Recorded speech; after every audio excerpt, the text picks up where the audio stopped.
Welcome, everybody. Can y'all hear me fine? Just want to make sure, like, my headphones seem to be working good, but remember we had that problem with the audio. Okay, yeah, it seems to be perfect. Okay, just making sure.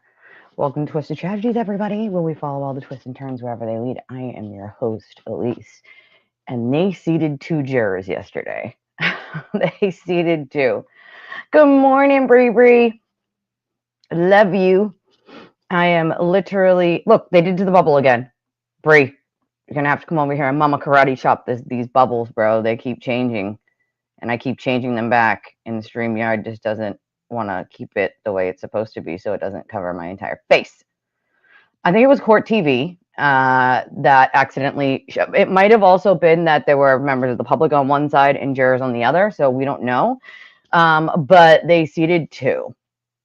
I'm not even gonna lie to you guys. I don't feel great about that group of jurors yesterday and the way that they answered the questions. So I wasn't feeling it. I really wasn't. I'm not gonna lie. I feel like almost that entire group of people was a bust. So they thought it might take like, a month to seat the jurors. Oh, thank you so much. Thank you. Hi, Scorpio. Hi, Nicholas. Hi, Dewdrops. I thought it would. They said about a month. I don't think it'll take that long. I kid you guys not. I honestly think that maybe it's gonna take a little more than a week. Maybe a little more than a week. So we'll see. Maybe a week and a half. If they've already get 2 jurors from that very first of 100 and maybe 120, 115, I don't know, around 100 and something, because I got numbers as high as like 114 or 15, something like that. I wrote it all down. So I'm guessing it's not going to take a month. I think they'll seat about 20 to 25 because you need alternates, and we almost ran out of alternates last time, and I don't think Hank wants to take that risk that they run out of alternates. Yeah, I think 2 weeks exactly, Suzanne. I think you're exactly right. I think 2 weeks at the most, at the best. I don't think you'll see a month for jury selection, at least at the pace that it's already going. And if one was already immediately identified, we have a freaking problem. But half of that problem lies in allowing the douches of turtles to be in there. So that's half of the court's fault. So, I mean, they're telling the race and ethnicity and sex of the people there. Like, come on, man. Like, yeah, I guess Tom didn't go today because apparently there was nowhere to go. Yeah, there is. There's a buffer zone. You can go there. Like, you can go to that zone. You can go to the buffer zone where you're supposed to be. I just don't think they want to be like, they don't want to go to the buffer zone. They do not like that new buffer zone, you guys. They don't like it. They don't like it. It doesn't like it. Okay, it doesn't like it, guys.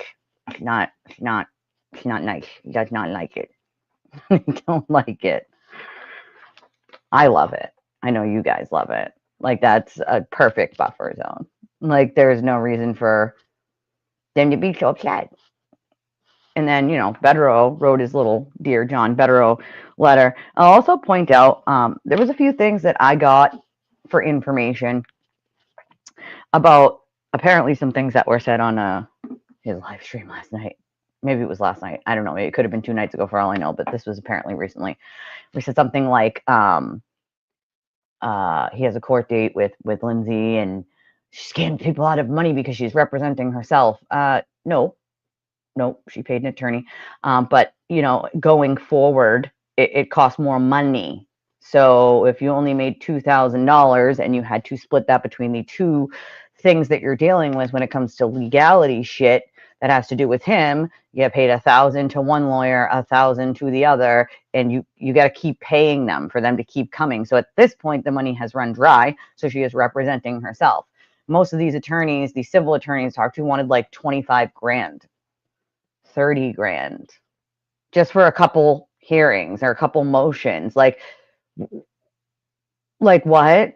Like, so the fact, oh, he also said that Grant wrote Lindsay's motions or her court paperwork. Grant did not write her court paperwork. That is utterly false. Like that is not true, not even by the slightest bit. Grant had nothing to do with writing Lindsay's legal papers. But I find it funny that he's suing her, mind you, for defamation, to shut her up about all the things he did to her, essentially. But you're suing her for defamation so that in turn you could defame her.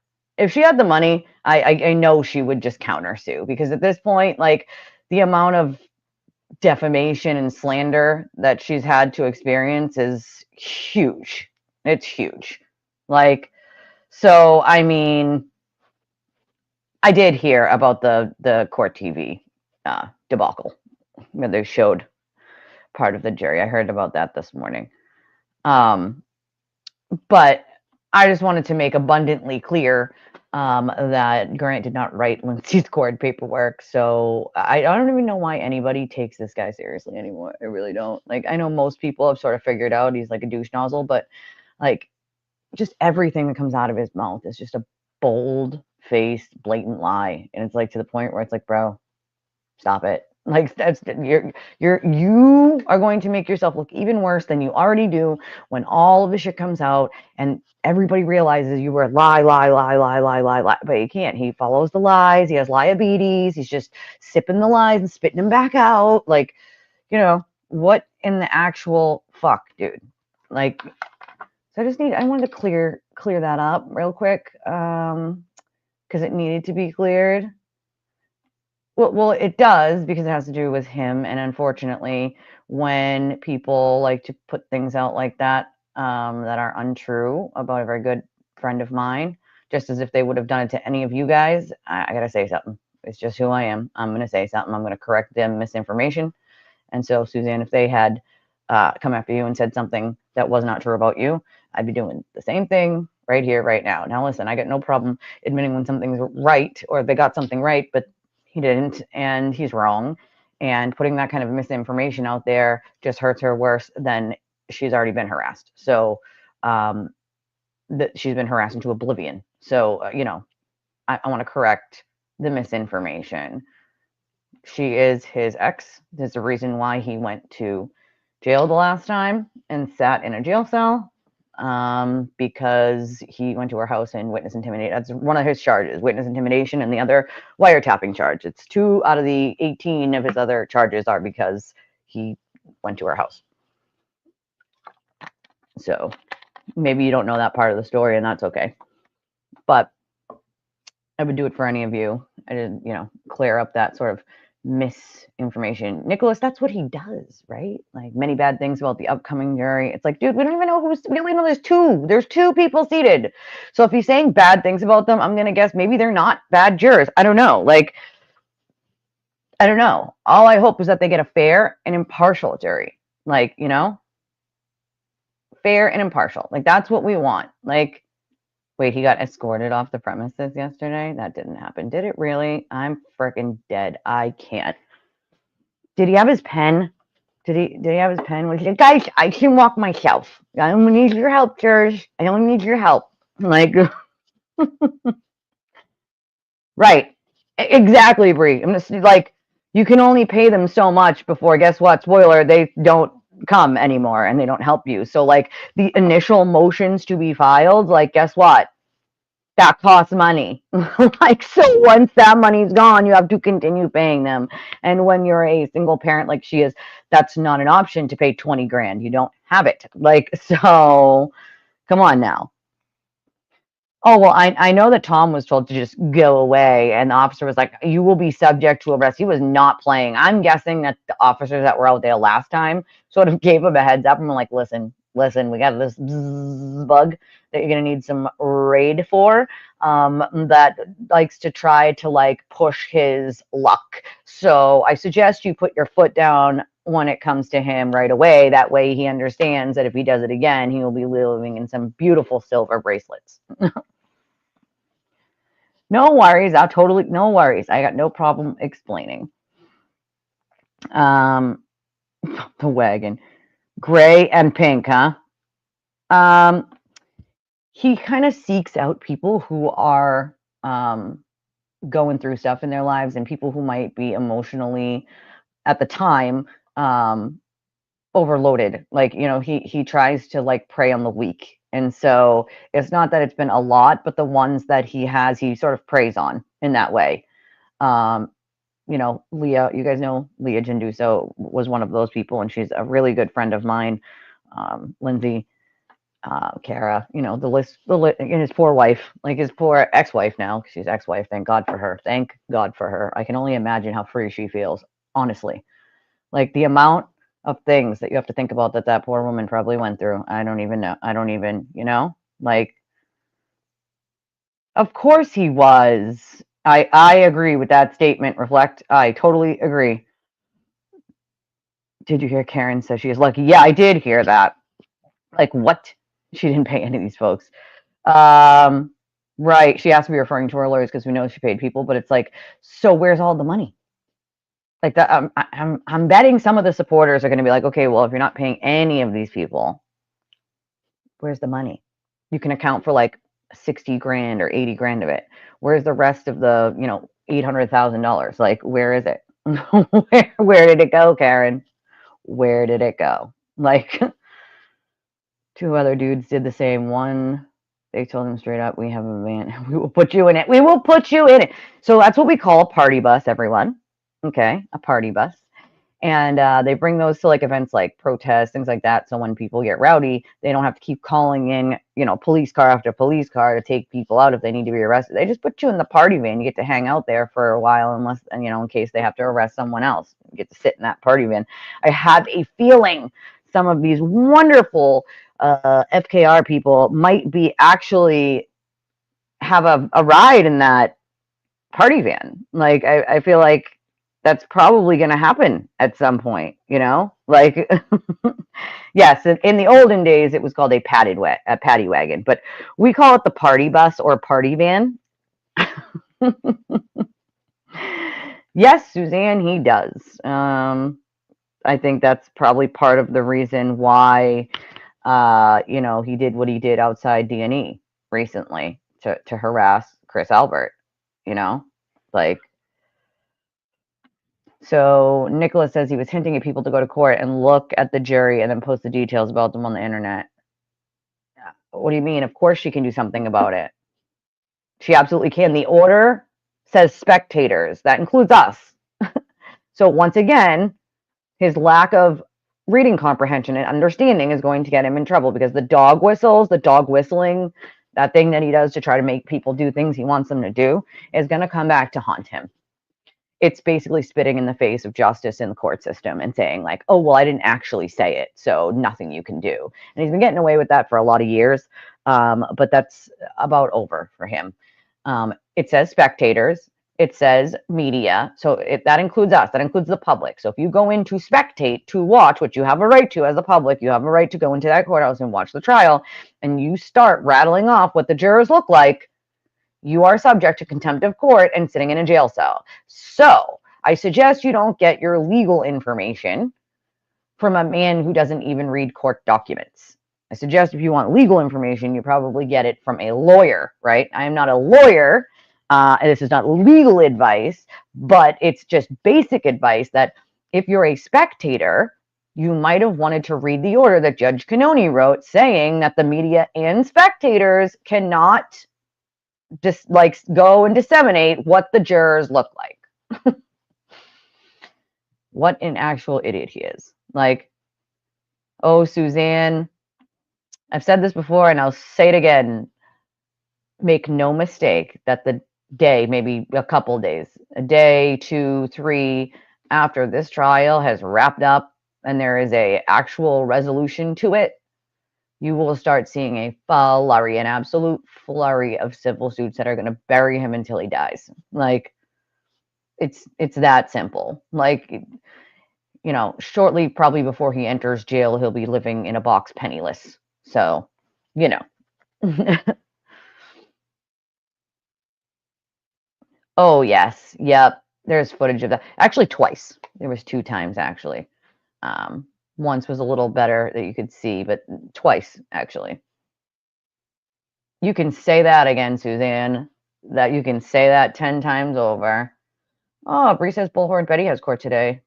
Preparation yesterday, she decided to threaten one of her victim's entire family. What is wrong with these people? I don't understand. Bullhorn Betty's a YouTuber, but like, why? Just why? Why do that kind of stuff? You take time out of your day to just harass people you don't know. Like, you can have an opinion. Cool, have an opinion. I have one. Like, everybody has one, right? Like, you can do that. You can have an opinion. But when your opinion starts to, you know, slowly by slowly, like, lurk into other people's real lives, like, you've gone too far. You have gone too far. Like, there's no reason to be threatening people because you have a strong opinion. There's no reason to be calling them, texting them, emailing them. Like, you can have an opinion all you want, but let's all remember that nobody ever knows what happens behind closed doors. Ever. You never know. Believe me, dude, I'm a survivor of abuse. And most people didn't know, right? Like, there were a few people that noticed. I had little bruises on my face here from the finger marks from doing this. But, like, for the most part, nobody knew, right? Like, unfortunately, it's a hidden thing. Like, I mean, this is over 20 years ago, but, like, you learn from those sort of things that you've been through in life, and, like,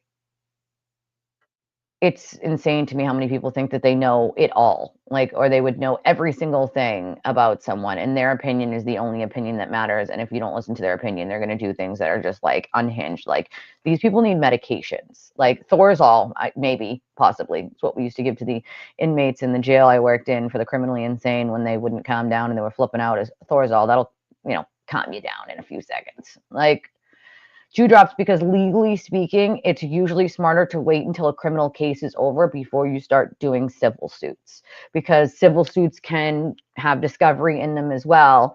And so you, most of the time, want to wait until after a criminal case is completely over, and then you bring the civil suits. Oh, well, hi, Jack. Um, because he wants two innocent parents arrested for murdering a 15-year-old who likely ran away because said child's father wants that too. Yeah, I don't know why people, like, what is wrong with her? Like, leave the parents alone of a missing child. I mean, that's just absurd, dude. Looking at at least 10 years, I think, for every charge, and we're going 20 felony. They're all felony charges, and I think they carry at least 10 each. So you're looking at, over 120 years in prison. So that's a lifetime. Even if you knocked off some of those charges, you're still looking at a lifetime of somebody who's over 40. Even if you got 30, at 40 years old, you're not getting out till you're 70. Like, so if you got the max on 3 of those charges, or you got like a minimum on 5, like, you're still doing a hefty amount of time.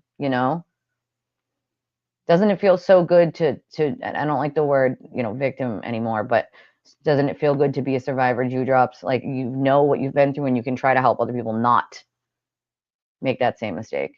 It is hard to talk about, but I almost feel like if you find someone, even a friend, to talk about it with, it definitely helps. Listen, I've been in therapy a long time, and if it wasn't for therapy, I'd probably be in a loony bin myself. Like, no, the grass is not always greener on the other side. Exactly. You never know what's happening behind people's closed doors. Yes, Nicholas, absolutely is. That's half of the problem. Like, yeah, it's something ridiculous. Like, something ridiculous. Yeah, me and B Tim have talked about it before too, about how much time, because it's like 10 years per, it's like the minimum, I think, is like, it's like 10 to whatever on some of those charges. So, like, or most of them. So, like, you're looking at, you know, a lot of years. A lot. Do I think obviously he'll do 120 years? No, I do not think he'll do 120 years, but I do think that he will do, quite a bit. Like, I think he'll do quite a bit. Oh, we got our first donation of the show. Amazing. Thank you, Claire, for your $20 donation. I appreciate you. Oh, speaking of which, there was one last night when I was not live anymore. And I always want to make sure that I thank everyone that contributes, because it's a huge help. So I always want to make sure that I say thank you. And the message was super sweet and nice, and it was later at night, so I didn't see it until I looked when I woke up in the middle of the night. But it's from Mary Beth, and she said she's sending the donation for the family and the work that we continue to do on behalf of John O'Keefe, his family, and friends who have suffered at the hands of Karen Read and the Free Karen Read movement. We'll pray for your family and wish you strength, grace, and peace in the difficult times ahead. And she said, my daughter's teaching all of us about what is most important in this life. You know, that kid could teach anybody anything. I feel like she should teach like virtual classes or something. Like, even with 2 hands that she just had surgery on, she's still like trying to text. It's a freaking, she was telling me yesterday how funny it was for her trying to do it. Like, thankfully she has that little thing on her phone because she's blind. So she has that like voice thing on her phone that like she can tell it to do stuff, and then it reads it back to her, which is like super helpful. But it also, and I didn't know this, but it makes your phone lag apparently. But she said, wishing you the very best always. What you do and speak for matters. And it was $100. And I just want to say thank you to Mary Beth and her husband. That was super nice. It's a huge help, and I appreciate it more than you know. I appreciate all you guys, all of you guys that come, and you guys that send donations, and you guys that share, and you guys that comment, and who have been through this circus from the beginning of this case, and who have done the other cases with me that we've done. We've done Sandra Birchmore's case twice. I think that's one we should delve into again. We've done my friend Miguel's case twice. And hopefully, fingers crossed, the FBI will find him and bring his remains home to us. So, and I think there's a lot of work to be done in a lot of missing persons cases too. Like, maybe there's someone who can give information to the police. Like, I'd like to think that hopefully some of these channels on YouTube, not just mine, but many other channels, like, are sort of paving the way of helping people feel more comfortable giving information to the police or giving information to them that may help in any case, missing persons, murder, like any of them, to solve a case and give families some sort of closure. Like, it's hard having someone go missing. I know, like I was just a friend of mine who was my roommate at one point, because he dated my other roommate, so he lived there. But I mean, I can't imagine it being my mother or my sister or my own child. Like, I would probably lose my ever loving mind. So, I feel for these people. It's an awful thing to have to deal with. And Sandra's family, Sandra Birchmore's family, like, they didn't get the justice they deserved in the beginning, and I'm glad that they're starting to get it now with Matthew Farwell, and that's what I'm going to cover further too when stuff starts happening in that case, because it's been very sort of, slow lately. So, these are definitely ones that we're gonna look at for sure. I think this case has taken up so much time, but it's gotten so many victims of this circus, that we're seeing the justice system play out. But as we know, the justice system is slow. It's extremely, extremely slow. So hopefully by midsummer, maybe late summer, we'll see the other case, where his trial will happen, and then like this whole shenanigan will be completely over. Like, I think 6 to 8 weeks is what they said for Karen's case. I think it was, I want to say it was 7 or 8 last time. It was either 7 or 8 last time. It was about that. I don't think they'll use all 150 witnesses that they have on the list. I don't think that will happen. That's right. A warrior and a survivor. Yes, you are. You are, girl. You are. Yes, and justice for John, his family, the witnesses, and so many people who have been victimized in this. It's kind of disgusting.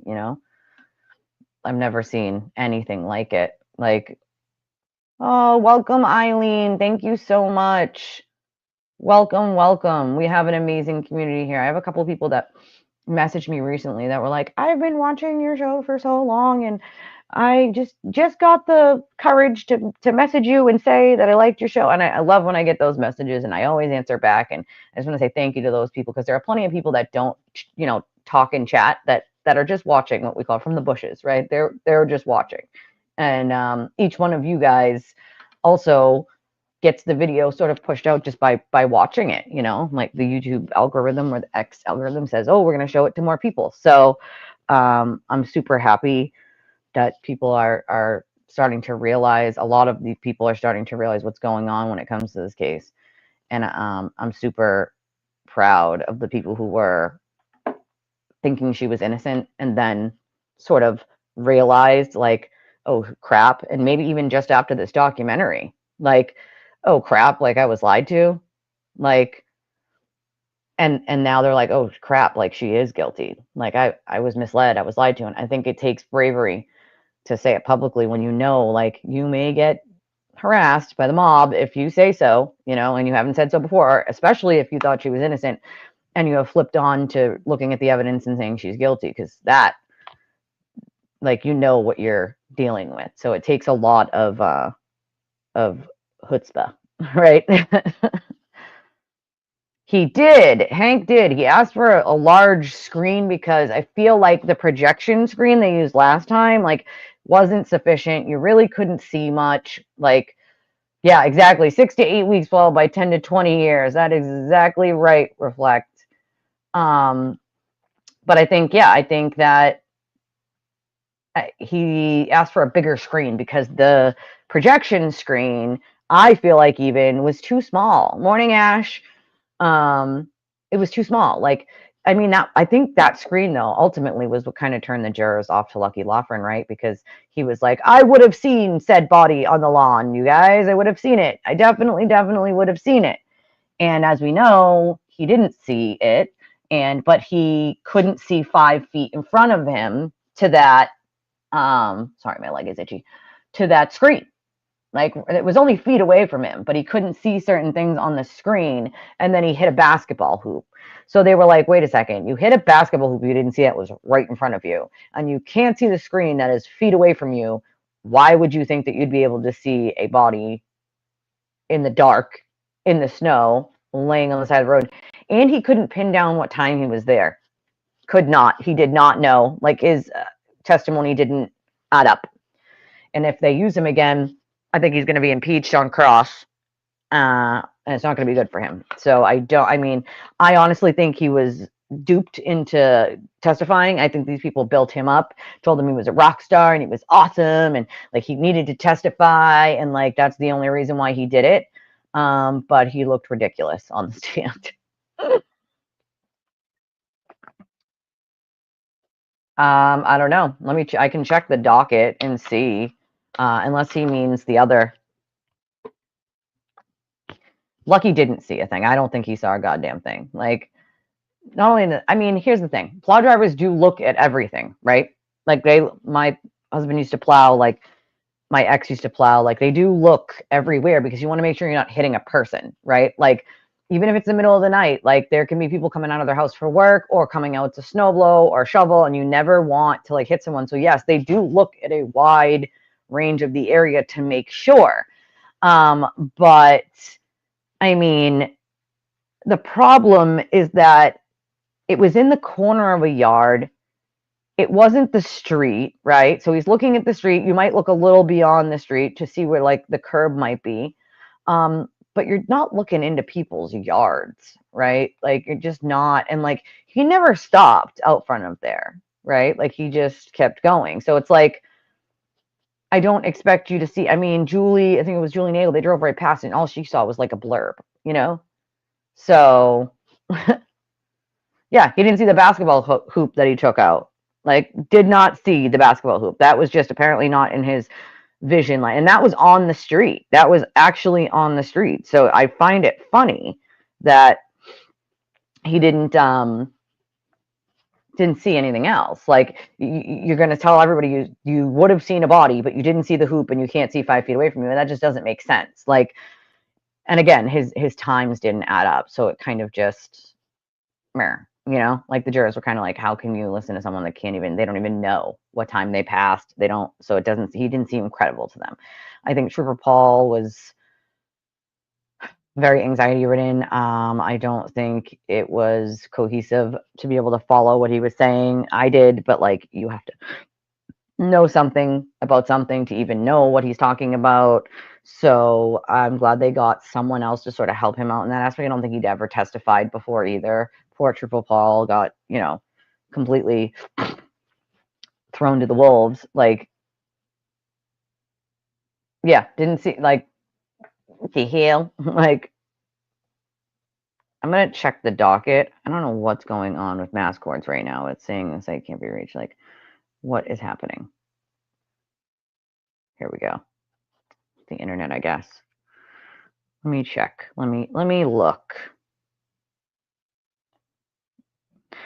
Superior Court, Norfolk County. We're gonna go with case number right here. I'm a looking. All right, let's see.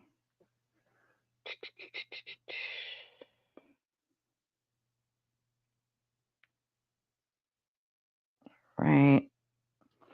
Now we got to go all the way to the bottom to see what the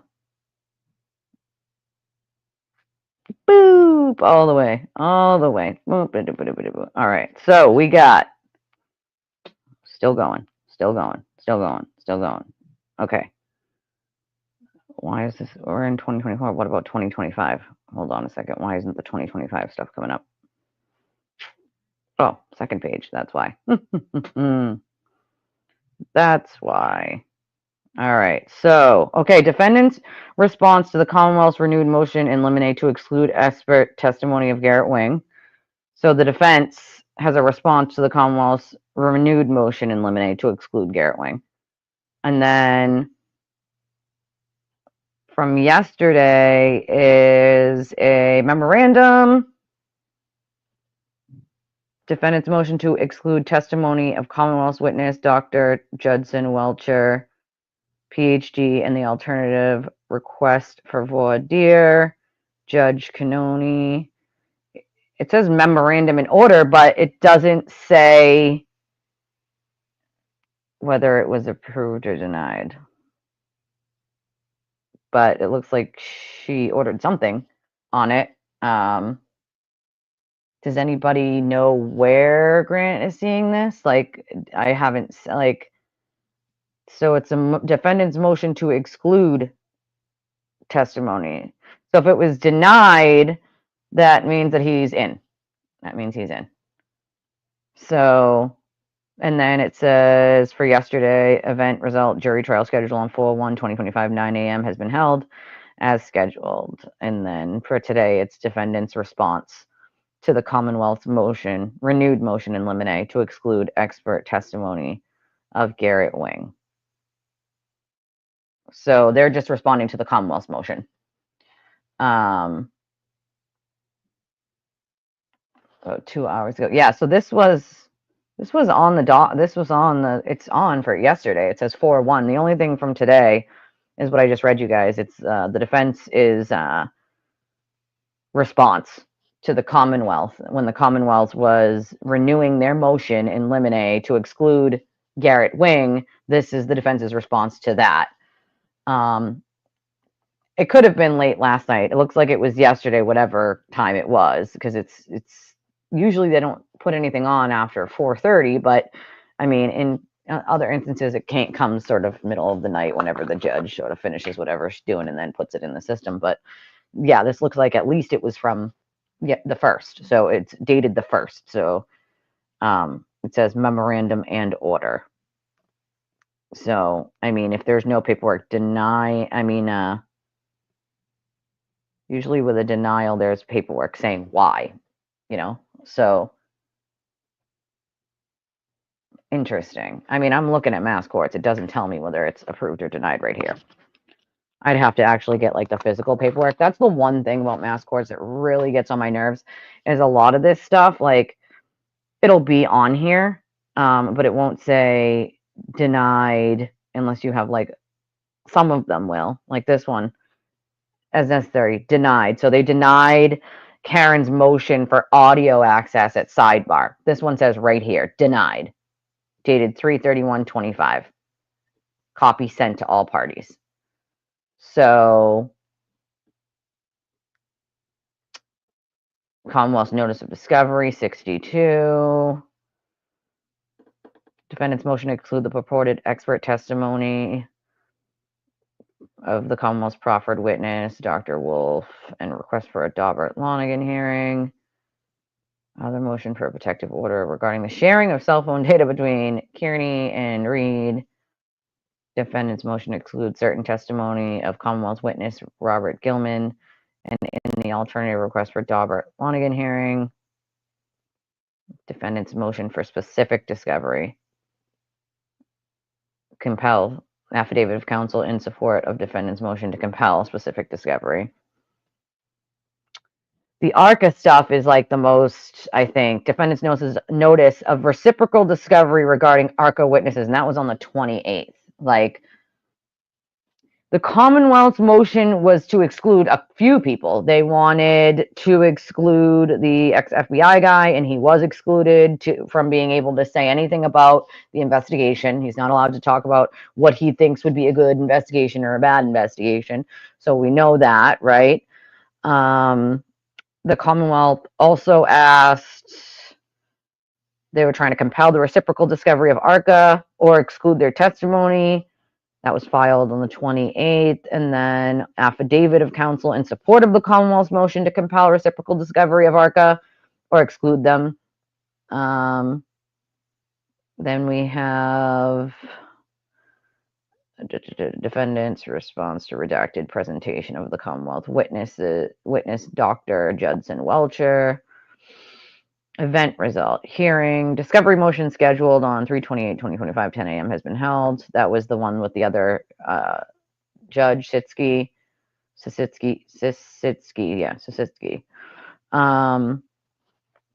Commonwealth's motion to appoint stenographer, prevent identification of jurors, and impound juror names during trial. Which, again, don't get your information from the dog whistle turtle if you want to not be in contempt of court. That includes spectators. That includes the public. Spectators are the public. You cannot go in there, look at the jurors, then come out and tweet about it. Okay? You can't do it. Like, so, I mean, I guess maybe it was allowed. I guess, I mean, it doesn't tell me on here, but if someone else posted it, then, you know, that's what we should do. We should check. Christina Rex usually has some of that if it's happening. We can check hers and see if there has been any answers on any of this stuff. She's usually pretty good about putting it up when it's there and having the actual documents, which is nice because you have to go into the court now to get the documents. It's kind of annoying. But 46 minutes ago, she said, now begins the voir dire. This is a private process I can observe, but not hear. Individual jurors are called to sidebar for interviews with lawyers and the judge. Right now, they're calling up jurors from yesterday who hadn't yet been questioned. An hour ago, she said some stats. Last trial, about 75% of jurors knew of the case. Yesterday, 86% knew of the case. Today, 89% know of the case. Also of note, 40 people here say they have a substantial hardship, plane ticket, surgery, etc., that would make them unable to be a juror. Yeah, well, you know, I think also that plays into the fact that Massachusetts is one of the most expensive states to live in, other than Hawaii and California. We are even more expensive than New York. And I mean, I know some of you live in states where like a 2-bedroom would cost like $1,100 or $1,500, or a 2-bedroom here costs anywhere from $2,000 to $3,000. I pay in between that for mine. And so that's just the rent. We're also National Grid and Columbia Gas have been slapped on the wrist because the bills were outrageous for this month. And when I tell you I live in a small 2-bedroom apartment, my gas bill that I leave my heat on 68, and it's the only thing that runs on gas. You want to know how much my gas bill was? It was over $300 for a full month. Yeah, outrageous. So that's just the gas. And we're talking electric, which they also got smacked down by the state that told them they need to lower their bills, but they're only lowering them by a whopping $50, and they want to recoup that back in the summer. So my electric bill was over $100 just for, I think it was like 13 days. And then for a full month, it was closer to 100 and something. But like, what? That's cuckoo. Over $300 for a gas bill for a month when you only have your heat and your heat stays on 68. around about 68. Sometimes I turn it all the way down when it's nice out and open the windows. And other times I turn it up if it's really, really cold to like 70, but I never really go past that. Like, so, I mean, Massachusetts is one of the most expensive states to live in. So you're asking people to do this trial for 6 to 8 weeks. 6 to 8 weeks. Their jobs are not going to pay them full time for 6 to 8 weeks of jury duty. Most jobs might pay 5 days of jury duty. You might need to use your paid time off, your vacation time, which again, that can be a hardship. People can't just use their vacation time to get paid for a trial. Like, the court gives like a stipend, but it's like $30 a day or $33 a day after like the 6th or 7th day, like whatever it is. It's not enough for people to be sitting on the jury that can't afford that. Like, you'd have to be someone who could afford to sit on that jury for 6 to 8 weeks and not get paid at your job. Most people cannot do that, especially in this state. Most people don't have $200 in their bank account for an emergency. I think it was years ago, it was $400. Most Americans do not have $400 in their bank accounts for an emergency. Like, most of us don't have that. Like, that's the reality of living in a high price state. Food is through the roof. Basic necessities are through the roof. Rent is through the roof and going up. Same with food. Utilities are going up. So you're asking people to sit for 6 to 8 weeks or longer, depending, for a trial. So yeah, I'm not surprised that 40 of those people today, I think there was more yesterday, or maybe it was 40 yesterday, I wrote it down, said that they would have a hardship, because that would be a severe financial hardship. People would lose their places to live. They wouldn't be able to do it. Like, they have to be able to pay rent, and 6 to 8 weeks on a jury not getting paid your regular pay. Most people are paying more than 50% of their income just towards their rent. Most people in Massachusetts are paying anywhere between 50 and 90% of their income in rent alone. Like, make it make sense. Like, DJ, I have that same goddamn question. I have that same question. How do they expect people to make, like, how? Like, yeah, 1,500. My older sister lives in Indiana. She lives on like the Indiana-Michigan border. I think it's Elkhart, but that's where my sister lives. And so I kind of know the differences between like where she lives and where I live. And that's the thing, right? Like, it's a lot to try to pay your rent and then everything else, but you can't sit, 35, it was 35 yesterday, 35. So 40 today, 35 yesterday, Jurors said it.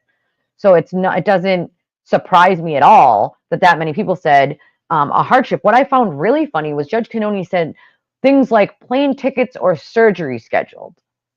And I'm thinking to myself, plane tickets? That would be like a vacation you paid for ahead of time, which I get. Yes, that would be a hardship because you already paid for that. But I would think before plane tickets, you would be saying, well, financial hardship, because most of these people, unless you own your own business or you're a CEO, a lawyer, a doctor, a stay at home, and you don't have to work, like, any of those things would make sense for somebody to be able to sit there for 6 to 8 weeks. It doesn't make sense for people who can't afford that and wouldn't be able to pay rent if they did. So we don't want people being evicted from their homes because they sat on a jury for 6 to 8 weeks. So I found it weird that Judge Cannoni didn't ask and didn't like include things like financial. I think it should have been like it is included, but like I found it weird that she said like plane tickets or surgeries. Like, why wouldn't you say like financial hardship of being here for 6 to 8 weeks, Well, that's the thing, right? Like, you agree to take on there is a thing you can fill out saying like you can't be a juror when you're there. Like, it'll be a financial hardship. Like, unfortunately, like I expected more than half of the jurors to say that, honestly. Like, most people can't afford groceries right now. Like, they're paying their rent so they have a place to live and they're skipping meals. Like, so I'm not surprised that it was 40 people today. It was 35 yesterday. So, I mean, but I did go over like the numbers, right? Like, yeah, it's something stupid, DJ. That's exactly what it is. It's like something wicked low, like 20 or 30 or $40 a day or something utterly ridiculous. Like, and it has to be after a certain amount of time you've already been there and weren't getting paid. You know what I mean? Like, Freak said his hour's rent go from 450 euros to 1,000 in the time you were renting, and it only got worse. Yeah, and that's how it's going to be. So people can't even afford to buy houses anymore because they're spending all their money renting. That's half the problem that we have in this country. Same probably for you guys in the UK, I'm guessing. Like, just like Freak said, that's euros. Like, so I'm guessing you guys have the same sort of issue, you know? Like, so you have to expect that a lot of these jurors living in one of the most expensive states in the country are going to say, like, yeah, we can't do it. Sorry. Like, and they do have the option to, like, say to the judge, like, in the voir dire and everything else, like, yes, Your Honor, I have a financial hardship. I cannot afford to sit on this jury for $20 or $40 a day and a stipend. When think about that, $40 a day. Even if they did it 60, even if they did $60 a day, that would be $20 an hour for 3 hours. Minimum wage here is $15 an hour in the state of Massachusetts, which is still far too low. But $20 an hour would be 3 hours. So it would be $10 an hour for 6 hours for $60. Is that what it is? $50 a day after the third day? It's just, I mean, maybe you can take that if you're a millionaire, or if you're a doctor, if you're a lawyer. Like, you can't take that as a normal person. Like me and you wouldn't be able to do that. Like, yeah, exactly. A fraction of an actual day's pay. That's exactly it. Like, it's something just ludicrous. $50 a day after the third day. Like, come on, man. Like, reflects that in Denton County, Texas, jurors are compensated $20 for the first day of service and $60 for each subsequent day. It's like, what? That's, again, a fraction of their pay. So it's like, no one can do that. Like, I think they feed them like lunch and stuff. Like, they order them like pizza or like sandwiches, whatever. But still, like, what? Like, eating out is a treat. Like, it's a treat, you know? Like, I am extremely thankful for the pizza that Leah sent the other day for us. We had these bar pizzas that she sent, and they were freaking delicious. And I was so happy for that surprise. I was like, ooh, bar pizza. So I was texting her, and I was like, I gotta go get something to eat, and Riley's probably hungry. You know, I'll be back. And she's like, no, wait. And I'm like, wait, what? Wait, what? And then she did a screenshot. And she's like, everybody, because you guys were all talking about pizza. It's you guys' fault. Like, you guys were all talking about pizza. Everybody was ordering pizza.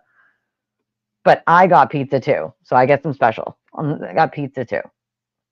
Right? Bree's like, I don't even make that much, and I make $250 a day. Like, what? It was so good. It was so good. The pizza was so good. Thank you so much, Leah. The pizza was so good.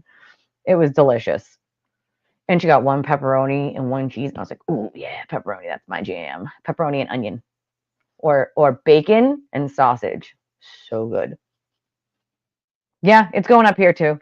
It's going up everywhere. It's like, and it's funny because, like, say you have a lease for a year, you know, your landlord is like, oh yeah, when you come to like 60 days before your lease is up again, and your landlord's like, yeah, so we're going to increase it like another $150 next year. Like, bro, nobody's making more, $150 more. That's insane. Hey, Kings, it's absolutely freaking bonkers. Nobody's making that much. Like, what in the actual, what? Like, I can't even. Like, I saw some of you guys join Discord. Good job, guys. There wasn't enough of you on there to do a voice chat yesterday, but I'm glad some of you joined. Bacon's so good. So good, Kyle. Bacon is so good. Bacon and sausage on a pizza is so good. But I usually get my standard, like, pepperoni, onion, and sometimes I'll put peppers on it, green peppers on it. Hey, Aurora. Discord is an app, right? Kind of like any other social media app, except you can have, like, your own, like, page. Almost kind of like, it reminds me of Reddit in a way, right? Where there's, like, sections and subsections. So, like, people usually have, like, a whole Discord for their show. So mine has its own Discord with people in it.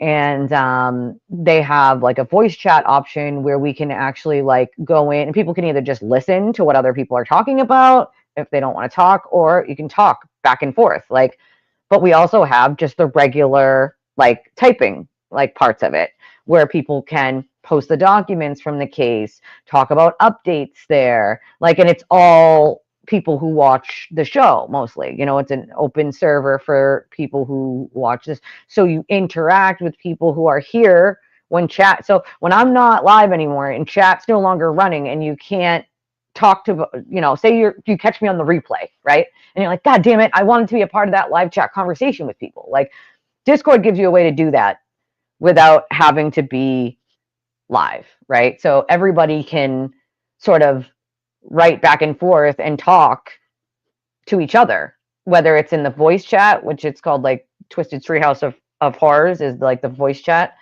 And then you'll see there's little areas. We'll say Reed Whacker for Karen, general, Schuercher, you know, we have different, and then you can click on them, and like those are the categories and things that you talk about, and like, you know, anybody can go in there. You guys can talk to, yeah, exactly. Imagine AOL Instant Messenger on steroids, like Kyle said. You know what I mean? You can join the Discord. There is a link in, let me see if I can get it now. Girl, you use it just the way you join. You just type anywhere. I'll have to get, so the link, let's see. Yes. Oh my God. Yes, I totally can. Hold on. I don't know if I can do that right now though. Let me see.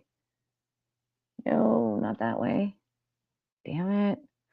You'd have to send me your like URL on top of your YouTube. That's how I can add you as a mod. I have to do it that way. It has to, I don't know why, but that's just the way it's done. Let me see real quick if I can pull it up so that you guys can have it. Sometimes they're only like 24-hour and 48-hour links, so I might have to like redo them again. But let's see. If I click on this real quick and I go back to one of my shows from the other day, it is in that description. I might have to like repost it though. I think also it was in the, it's in comments, comments. I commented back. Let's see. Here it is. Here it is. Let me get this here. Ooh, come on. Nope. Come on. No. No. God damn it. Copy link. Let's see if it works when I put it in the chat now.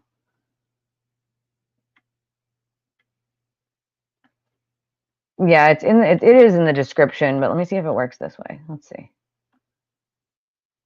No, that one's showing me the whole YouTube. I don't want the whole YouTube. What in the hell? What in the hell? So there's a live from one day ago. And if you go to Potluck's comment, I put it there. It's underneath. I wrote another comment underneath there. My nose is itchy. It's that time of year where I'm starting to get my eyes itchy, my nose itchy. I can't. A lot of people prefer YouTube, but it's definitely a good way to like interact with people after the live stream is over. Like, and also like it's a good way for like the hosts of channels like me to be able to pop in at any point and do like you know, a text chat with everyone, or like a sound chat where I'm talking and everybody can listen, or they can enter the conversation too. Like, it's just a good another option for not being live at that moment, not being able to like be on camera and do all that like real quick, so that like you can give updates or like whatever. It's just an easier way. I will say that I ordered today a microphone. I ordered a damn microphone, so a boom mic. So I will now actually have a real life freaking microphone. Like, I have not had one. I have been dying for one. I also need, you know, lighting. I need a desk. You know, I need all the basics, but like I'll start with, yeah, it is exactly. It's like an after party, but weirder. 2, as far as I know. I don't think they seated anybody yet today, but 2 from yesterday. Like, there are not enough hours in the day. You can say that again. You can totally say that again. It's just not ever enough hours in the day for 100%. Like, so as of right now, we only have 2 jurors that were seated. They did the Canton, that whatchamajigget, and I found this weird, and maybe Leah can speak to this because as someone who used to be a state trooper, I found this really strange that they would say this in the Canton's, what the fuck is the thing they did? The audit. Okay, they did the audit. All right, I know. I thought the same thing. They're gonna have to go through a lot of goddamn people, like the audit. So the audit, right? And I don't know why all the other, like all the free camera YouTubers are talking about it, because they found no collusion. They found no tampering of evidence. Okay, they found none of that. So that's not good for Karen. I don't know why they're acting like it's like a game changer or it's helpful for them. It's not helpful for them. It's more helpful for us. But Leah, speak to me on this, right? So one of the things in that audit from that company said that they should have, and this is so ridiculous to me, they should have taken a picture of John where the first cop on scene should have taken a picture of John where he lay. That should be protocol.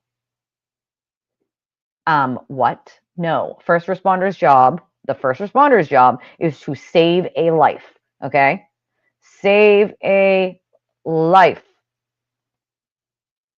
Save a life. All right? Save a goddamn life. Their job is to not wait and stop and be like, sure, good, take a picture, right? Like, that does not happen unless the person is like alive and like awake and like not critically injured. Like, he was already gone, essentially, but they were trying life-saving measures on John. Okay, so they brought him to the ambulance and took him to the hospital. For them to say that someone should have stopped to take a snap picture where he lay as the first responders are trying to save his life is utterly ridiculous to me. Yes, maybe you would do that if the body would stay there and the ambulance wasn't going to take it, and it was a crime scene in that sort of aspect where he stay there until the coroner comes and gets him. But that is not what happened in this case. They tried to save his life. They put him in the ambulance. They brought him to the hospital. They warmed his body, and they called it there. So the fact that they said, oh, well, the cops should have taken a picture. It's absolute nonsense, dude. Okay? No. Like, no. Yes, I wanted to see what you had to say. So Leah said that no, detectives would if the body was beyond dead, but that wasn't the case. They have to go through the process of trying last minute life protocol. See? Like, see? This is what I'm talking about. And if nothing else, I would listen to what she has to say because she used to be a state trooper here in Massachusetts, right? So she knows all their policies and procedures. Like, yeah, no time for a photo when you're trying to save someone's life. I found that to be absolutely nonsense. This company called like 5 something, and I'm like, what? Like, well, that's the thing. If they had body cams, but they don't have body cams, once again, though, the select board would have to give them money to buy those body cams. I don't know approximately what time he died. They didn't call it until 8, until he was at the hospital. But I don't know if this is state by state or just protocol in general, but they do not call a time of death when the body's that cold. They had to try to warm him up. So they took him from the ground and put him in the ambulance, tried life-saving measures, and then called it the hospital. But when he was found at 6 in the morning, he did not have a heartbeat. He was not breathing. So there were no signs of life at that point. Carrie did CPR. So I don't know. Like, it could have been hours before that for Reno. It could have been a half an hour before. It could have been right away after she hit him. I don't really have the answer, unfortunately. And I don't think that they ever opined on a roundabout time that he died, which is weird to me. I don't know why they wouldn't have. But once again, I also find that medical examiner to be a little fruity. Not going to lie. Like, she's a little fruity. Yeah, you thought that was ridiculous too? Like, come on. The first job is to save the person. Like, save the person. Try to save their life. Like, that is your job. Oh, he put up a short last night. Absolutely love his shorts. Love it. But yeah, they said, like, there's no collusion. There's no evidence tampering. Like, so, like, they should have, could have, would have taken a picture. They should have, could have, would have stationed a cop outside there in a blizzard. It just wasn't like there was a state of emergency. It was a blizzard. They needed every officer they had on duty already. So to station somebody sitting outside of there, like when John was already taken and like the state police are taking over. Like, why would it just didn't make any sense to me. Like, yep, and he had already been moved by Karen and Carrie. Like, and Karen tried to take his phone out of his pocket. That's why it ended up underneath. Like, you know, I agree with you on this one, Leah. Every officer should be mandated to wear body cams. This wouldn't be an issue if that was the case. I agree that every officer, and I don't give a shit where you are, should be wearing a body cam. I honestly think at this point, like, some of them forget they're even wearing them, because as you can see, like, we see the ones that are so used to getting away with shit now that have to wear body cams, like, not even realizing they're on with the shit that they say and do, and they're getting caught because of the body cams. And I think that's part of why probably some people have some pushback on not wanting to wear them. It's funny because I know you so well that I know that you'd welcome that body cam if you were still an officer. Like, cool, keeps me safe, keeps them safe, give me the goddamn body cam. Like, and I think that's what irks me the most about people that like have anything to say about you in general, because I'm like very protective of the people that I care about and the people that I know, and I'm like, yeah, no. Like, if you knew her, you would know that that's not a thing. Like, well, that's exactly what would have happened to Aurora, and you know it and I know it, right? Like, come on, like, you all know that. Like, damned if you do, damned if you don't. Like, really rocking a hard place. If Brian Albert had come outside the house, they would have said he tampered with evidence or he did something. You know, if he had come and walked, there's no reason for him to come out of the house. The first responders were already there and had taken John away. What was he going to stand in a blizzard and just stand there outside? Like, oh, hey, here, I'm outside. Like, what purpose would that serve? And he knew better, because that's exactly what they would have said is, oh, well, he was tampering with evidence if he was outside. So he came to the door, like, oh, do no harm, you poor thing. She did hit him. And if you think the money's over here in the she's guilty crowd, you have another thing coming, darling. Yep, exactly. Exactly. Hey, Maureen. Yep, I think body cams should be worn by all officers. I just think that it should be a standard thing, you know? Yeah, exactly, especially in 2025. Like, oh my God, no, they're not actually back on the shoes and the hat. I can't. The stupidity. Like, bro, you know that they were shown as evidence in the, I can't. I literally can't. Like, TJ said it's so easy for all these fools to Monday morning quarterback what the police did that morning in a blizzard. Oh yeah, absolutely. It's so easy because A, they have no idea what they're talking about, and B, like, they like to just make them bad. Everything has to be bad, so they have to find a way to like make it sound or be bad, you know? Like, it's ridiculous. Like, right? The freak. You cannot, never silly. Silly. Yeah, exactly. Officer safety and people safety. Like, I got you. I got you. There are protocols to follow for the police, and they did none of it. That's not true at all. You're stating something as if that would be a fact just because you said it. You're saying they did none of their protocols, and that is just patently false. They absolutely did. However, she has clouded your judgment. Don't worry. When you realize she lied and made up the whole story to cover her wrongs, we'll accept you. We will. We will. We usually accept you anyway, as long as you don't come here to troll and be an asshole. So, if you come here to be an asshole, then out you go. He was sleeping. Why didn't Karen say, go to the house? John's been attacked. Yeah, she never said, like, what happened to him? What could have happened to him? Like, he was in the house. Like, none of that. None of it. Like, if you thought he was in the house, like, wouldn't you have went to the house? Like, because she told Jen that she left him at the waterfall. Oh, different shoe? Are these imaginary shoes that are missing now? Yeah, imaginary. Should we do an imaginary shoes now? Yeah, is that like a thing? Like,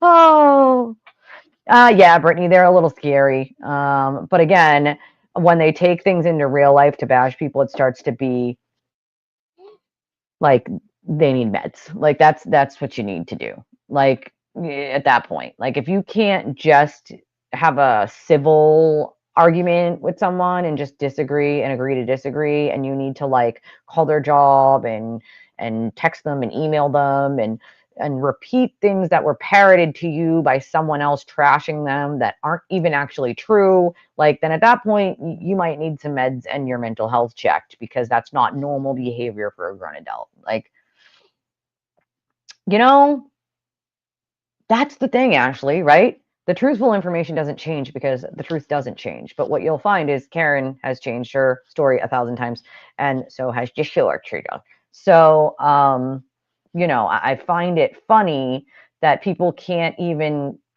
like catch the contradictions that happen in their own words and in their own like live shows and in their like literally will say something and contradict it like a minute later. Like I don't, it's because they can't keep up with how many lies they told and to who.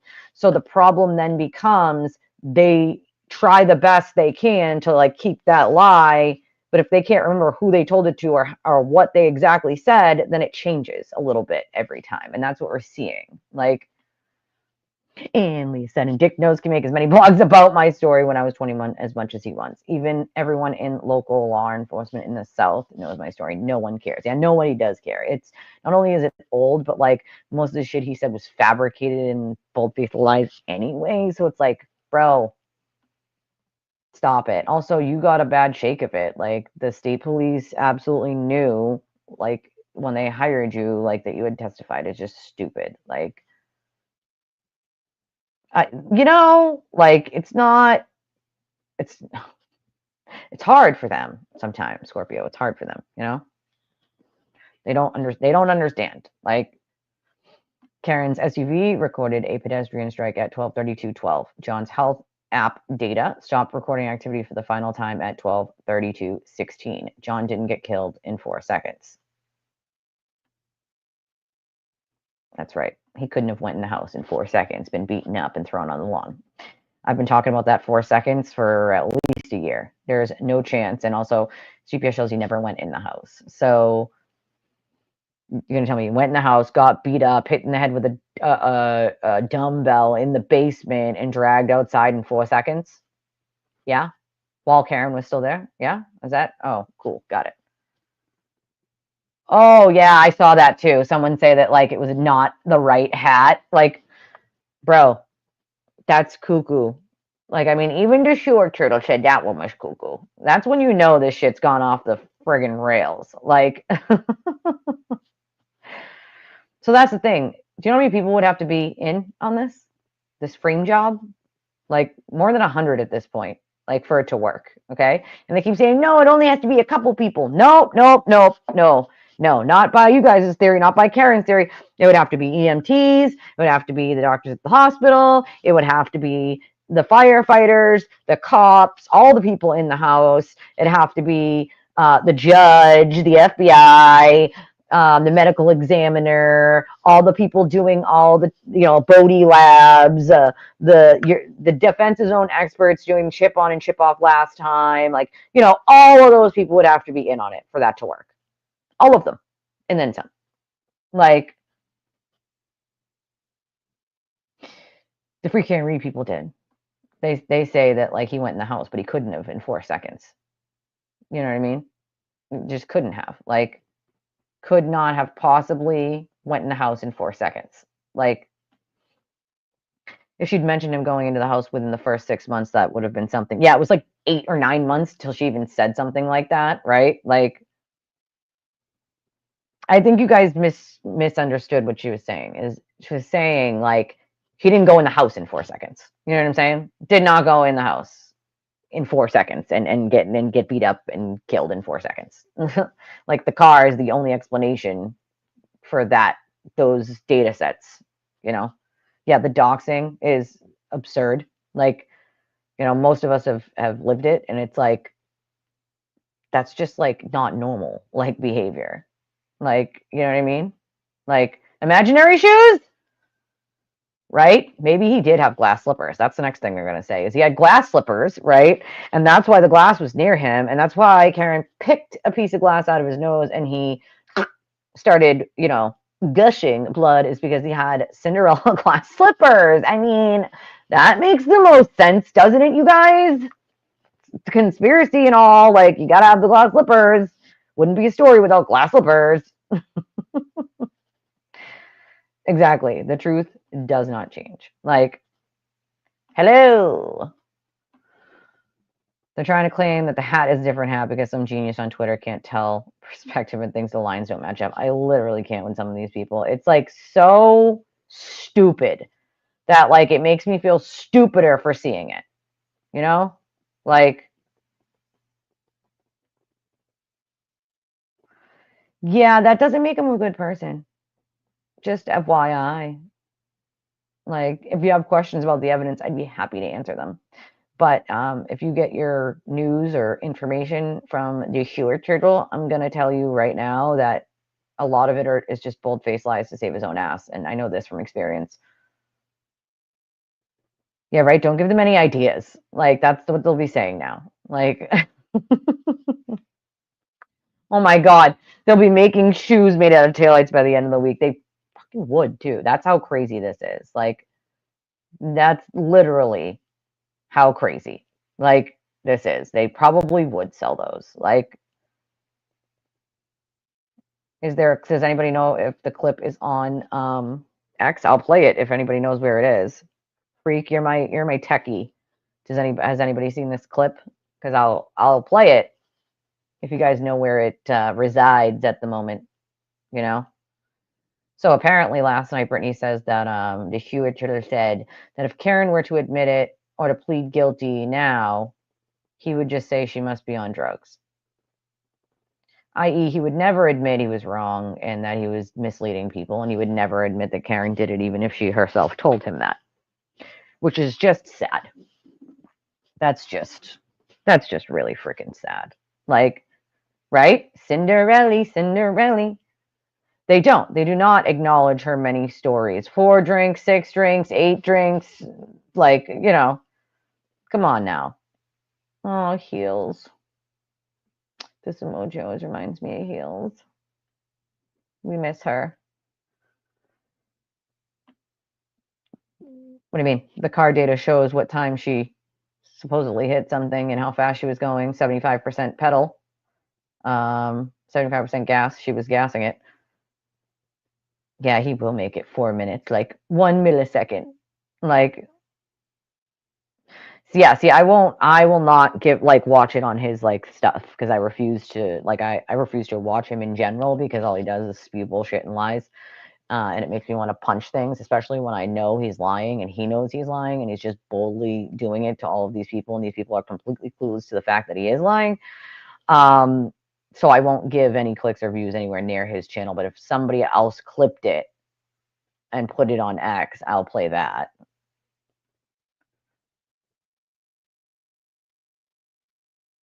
Yes, that was Hardstar's point, is that you can't go in the house in 4 seconds and be killed. That was Hardstar's what they were trying to say is obviously with the data that we have with John's phone and the car, that he was hit by the car. Like he couldn't have went into the house in 4 seconds, got beat up and thrown out on the lawn. I think people just read it wrong. I read it wrong at first too, and then I had to read it again. I always read things twice. I had to read it again the second time to be like, wait, oh, let me read it again. So I picked up on what you were saying, but I think it's the way you wrote it that I didn't the first time I read it in my head before I read it out loud, and I thought the same thing that she did. So I had to read it twice to be like, wait a second, hold on. So I think it was just the way it was written, but I did pick up what you were putting down. Oh my, Lady Tremaine. Yeah, they are effing cuckoo. Cuckoo for Cocoa Puffs. Chasing, Tricks Bunny down the street. That's what they're doing. OBS, yeah. Yeah, I know it was easy to pick up on when I read it twice, but not the first time. Yeah, fake head Proctor. Canoni to the tail lamp. Canoed. So now we're going to call her Judge Canoe. Canoe. And then now we're going to say anything that's canoe, we're going to call it Canoni. Because that's how they spelled it. Judge Canoe. Canoe at the tail lamp. No one ever said his head hit the tail lamp. No. No one did ever say that. And then they made the canon, though. Now they made the canon. Like, I used to think she was innocent. Yes, I did. Before the evidence came out, I absolutely did think she was innocent. And then we got a bunch of evidence. I personally got some stuff privately, and then we had some stuff publicly. And there were some other things privately that like happened that were like huge red flags. And I put those things together and was like, oh shit, I was wrong. There's a lot of people that were wrong, unfortunately. And I think it takes a big person to admit when they were wrong and to come back and try to, say like, hey, I was wrong and I want to correct anything that wasn't correct, and at the time we didn't have any evidence. All we had was the court documents, which the prosecution wasn't really saying much. Only defense was flouting shit, and as we know, they were lying. As the judge found recently that they had been lying and they had been doing it on purpose. So unfortunately, a lot of people were misled in the beginning, but I think around the same time I figured it out, there were at least 20 people that I know of that also figured it out around the exact same time. It was early on. Newborn baby girl was found floating in the water in Manchester. Someone had her in no. Can you do that to a baby? I would have taken the baby. Like, that's that shit. Like, I just don't understand. Like, as somebody who has a child, like how you could I just don't understand it. I just don't. There are baby safe havens for that. Like, there are safe havens you can drop that baby off at, Yeah, because they use solo cups magically. But again, the way that they framed that in the beginning was solo cups because they wanted to do X, Y, and Z. They made it look nefarious. When we found out later on that the reason they use solo cups is because they don't have like plastic evidence cups like that at Canton PD. They hadn't had a murder in like 25 years. Like, so they got a plastic cup, which would be the next best thing that they could put it in an ongoing blizzard. They did the best they could with what they had to collect anything they could have. Yeah, it's a giant conspiracy. It's got to be mega super conspiracy. Like, where's the data that supports that claim? What, the data from her car, you mean? The infotainment system and the EDR data that shows that she did 75% pedal? This was all shown in the first trial. And at what time? And that John's phone stopped moving forever just seconds after that? You've never heard that before. Well, to be fair, if you've been living in an echo chamber, maybe that's why you've never heard that before, because they're not going to talk about the things that are damaging to Karen. You're never going to find that in an echo chamber. It was all presented in the first trial.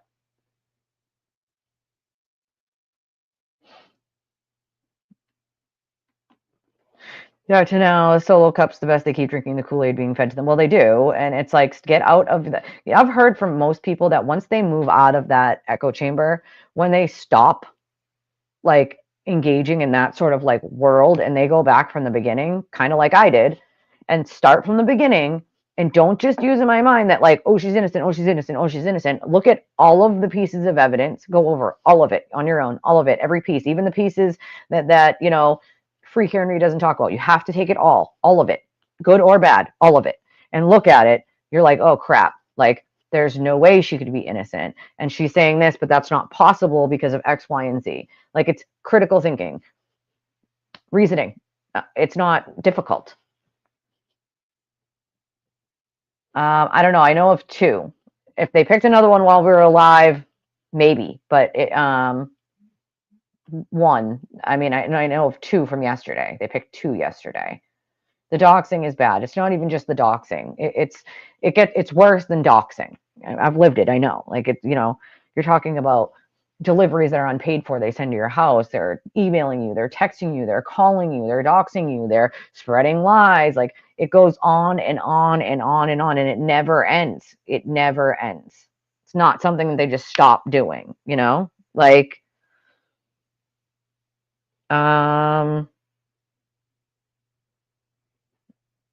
Okay, so got some updates. John DePetro.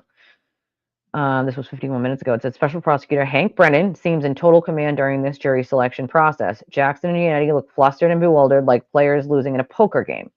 Judge Cannoni has the gift of putting prospective jurors at ease with warmth and kindness. Yesterday, Karen Reed sat just off to the right of the judge's bench, behind the sidebar huddle with prospective jurors. Today, the defendant Reed is sitting with, can't see the rest of that, with her bestie.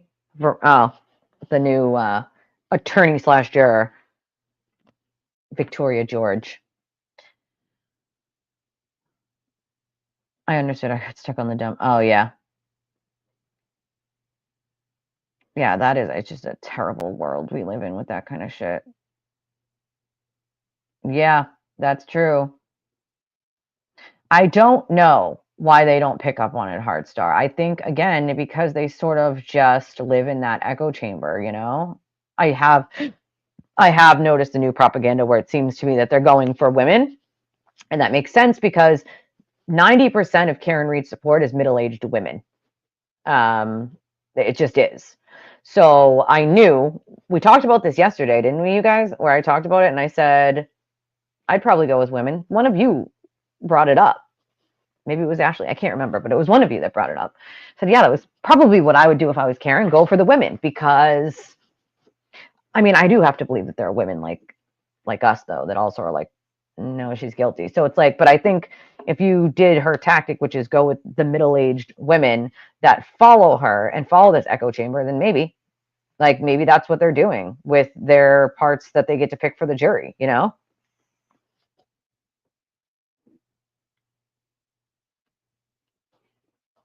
No problem. Where are you going? I hope her phone data will tell us if she opened her car door at Fairview and actually pulled that glass from his nose straight after she struck John. That's the thing. Karen's the one who said that he was gushing blood when she pulled the piece of glass out. But the problem with that is that deceased people do not bleed, and they certainly don't gush. So she pulled that piece of glass out. It had to have been right after she hit him, or she went back to the scene, because there's no way she pulled it out while he had no pulse and was not breathing, no heartbeat, and it gushed blood. Dead people don't bleed. So I'm gonna give it to you. They're gonna give it to you.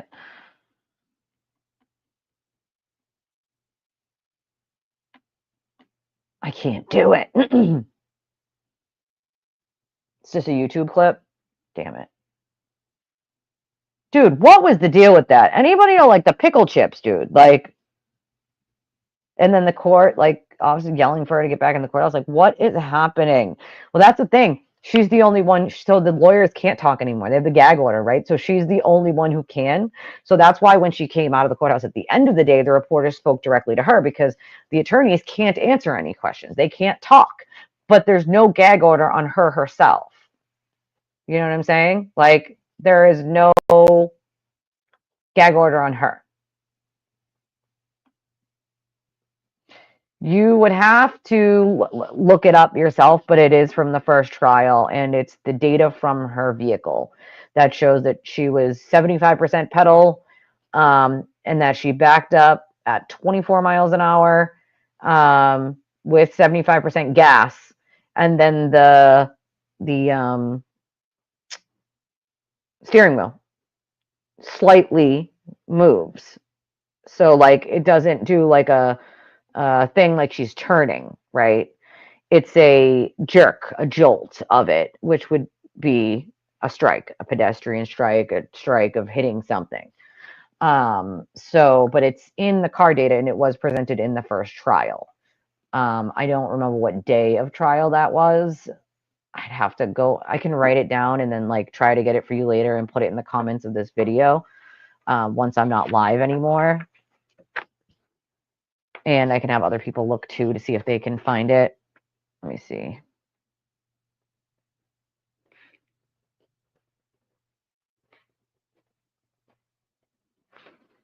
I can get that answer for you so you can look at it.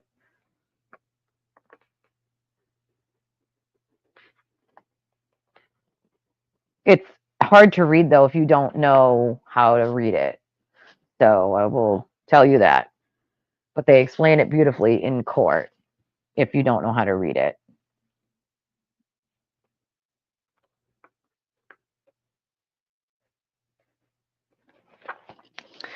So I will write it. I wrote it down so that I can remember to go and look and see what day of trial it was on. Did she get out and go to him, then pulled the glass and yanked it out? I mean, it's a possibility. It's a very real possibility that that's what happened. We don't know, right? Yeah, it was. I mean, she did way too much talking. And again, that ID documentary was a disaster for her, but she didn't think there was going to be a second. Um, I'll write that down, Kat, so I don't forget your name on Discord.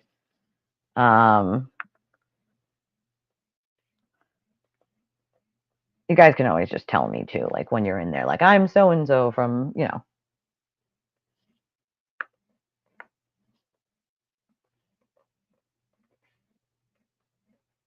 Also, I want to check real quick and make sure we don't have anybody to thank for donations because I always want to make sure I thank everybody. So while I'm doing that, oh, Nicole, hey, you made it. So the link should bring you right to my Discord. The link is in video from not yesterday, but it'll say 1 day ago. And if you go down to Deaf Otter's comment, if you click on that link, it'll bring you right into my Discord. Let me just check real quick so I don't make sure I don't have to thank anybody, but if you want to donate or you want to contribute to making sure that the content keeps coming from my channel, we are only a small channel. We only run on donations, where other channels have memberships, super chats, and super stickers, and we don't have that because the cult attacked my monetization months ago, and you have to wait 6 months, then reapply. I have done that, but I am waiting. And so I don't have the option of having memberships every month, and I don't have the option of just getting super stickers and super chats. And I'm a much smaller channel than channels like Kate's or Kevin's, where there are 15 to 40,000 subscribers. So, I mean, I took a 6-month break. So, I'm much, much smaller. So unfortunately, I do have to ask for support. That's how it works here. We had some trolls yesterday that needed to come in and point out that I asked for them and that they don't have to, because their channels get memberships and they don't have to. Mine's much smaller. So, oh, Queen, Red Queen sends $10, says, thanks for answering questions and chatting. I appreciate you. Thank you so much for your donation. I always want to make sure that I don't miss any. Yes. Oh, yes. We have someone who might join us. Hold on. I'm going to send her the link. You guys might know her as Sunny. Let me get her the link. Hold on. She's good. She's good. She's as good as she can be, you know? You will get the facts, that's for sure. Yeah, I mean, Kevin thought that too, unfortunately, a lot of us thought it. It's nature of the beast, Like, oh yeah, that 400 hours of documentary footage. Woof. Woof. That is going to be, and not just the footage, because he's got the unedited versions of like all the sit down interviews they did too. Remember that? So, I think that's going to be interesting to see like what he pulls out of that and what he specifically uses for the trial. We know some of the things that she said to Gretchen Voss, but I think some of Gretchen Voss's stuff is going to be interesting too, because she was one of the first interviews that Karen did.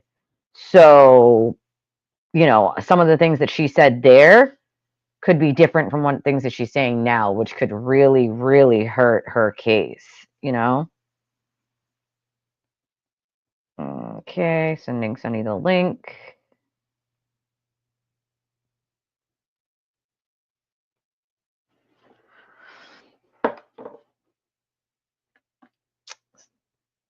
Yeah, a lot of creators did. I would, it's and I've never went back and like deleted my in support of videos, because I think it's important for people to know like where you realized like, oh shit, I was wrong. Like at that point we didn't have all the evidence that we have now, right? Yeah, I definitely think it takes some integrity and some balls to admit you're wrong, and some people to like apologize. Like I've gotten apologies from some people who used to be free Karen Reed that have like said or done awful, terrible things to me, and some of them realize like, oh shit, like they only were doing that because the sewer turtle told them X, Y, or Z about me, that I'm so bad, right? And then they found out that none of that was true. So they apologized to me and said, you know, I'm really sorry, and what I participated in, I'm ashamed of myself. Like, and I said, you know what? I get it. You know, I'm never going to turn someone away that has the balls to apologize and say they were wrong, ever. I did, but it was a long time ago. I thankfully, it was early on, thankfully. Well, that's the thing. Many people were and still are. That's like the main thing, is many people were fooled, but still are fooled, still to this day, right? Like, I would never turn them away if they figure it out, you know, ever. I do think there's a good chance, Brittany, that the attorneys get sanctioned once the trial is over. I do think there's a good chance that Judge Canoni waits until the very end, because I don't think she's just going to allow them to have bold-faced lied in her court, as she said, deliberately and on purpose, and that they stretched the truth, told mistruths and lies, and that they did it like a bunch of times, right? Like, I don't think she's just going to let them get away with that without something, whether she reports them to the bar herself or like whatever, gives them a sanction. I do think that there is a very good chance that after the trial is over, she gives them a piece of her mind and a sanction, as she will when it comes to sentencing Karen, you know, like. And also, just for funsies, since my bestie Leah, my friend, is here, we're going to play this for her because it's her favorite clip of Free Karen Reed. Free Karen Reed, everybody. I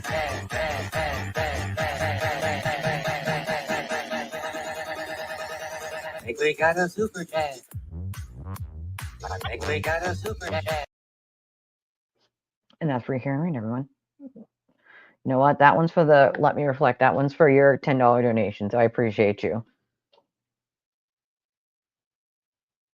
I agree with that too, that she probably would have denied a bunch more things. I think she's definitely ruling based on worrying about appeals and other things, when really she should just be ruling by what is the law, you know? Like, I mean, I'm not gonna lie, I knew what I was walking into. I knew that like I would lose money, subscribers, you know, and all that. Like I knew, I just didn't actually realize how bad the harassment would be, I guess.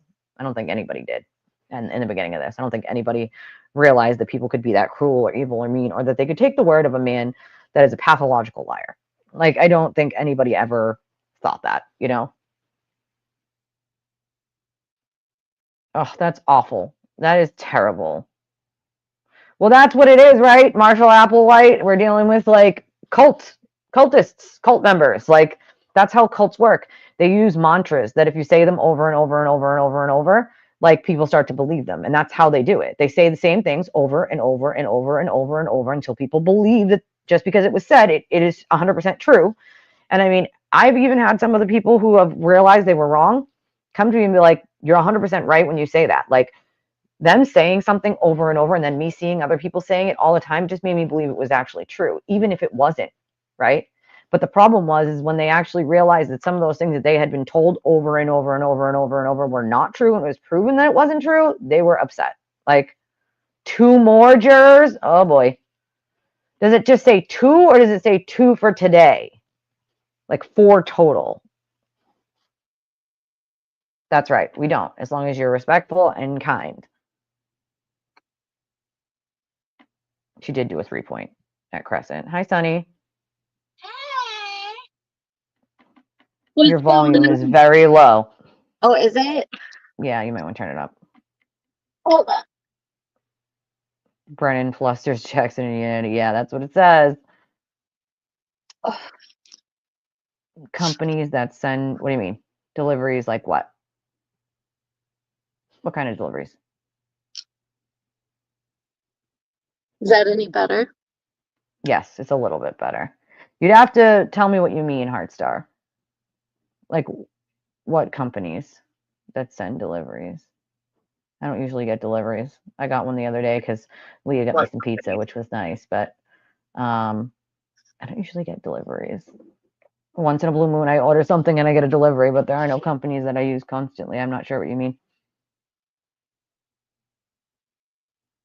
Mainly to babysit Karen. Oh my God, this is such a good comment, freak.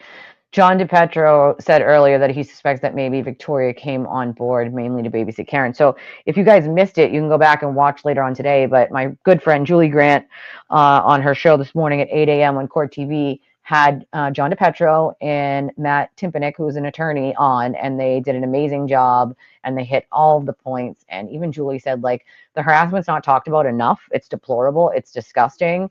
And the Sewer Turtle's charges and how he got them isn't talked about enough, and it's disgusting and deplorable, you know? Like, John DePietro also went on Kevin's for just like 10 minutes quick on a break. yeah.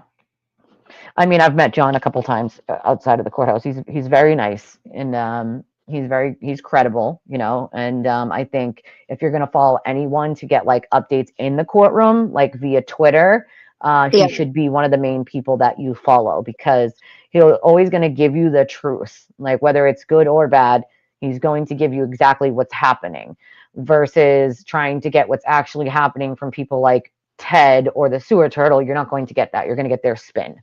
So I think Christina Rex also is not bad at giving the truth on it, but John just does a bigger job of like telling you like specific things where Christina tries to keep it like, you know, she doesn't do a lot of details. You know, if you want more details on certain things, like John would be the person to follow for that during the jury selection. Because once it's not jury selection anymore, we'll be covering it and we'll actually be able to see the entire trial. So, you know, woohoo, 6 to 8 weeks, guys. You guys ready for that? Like,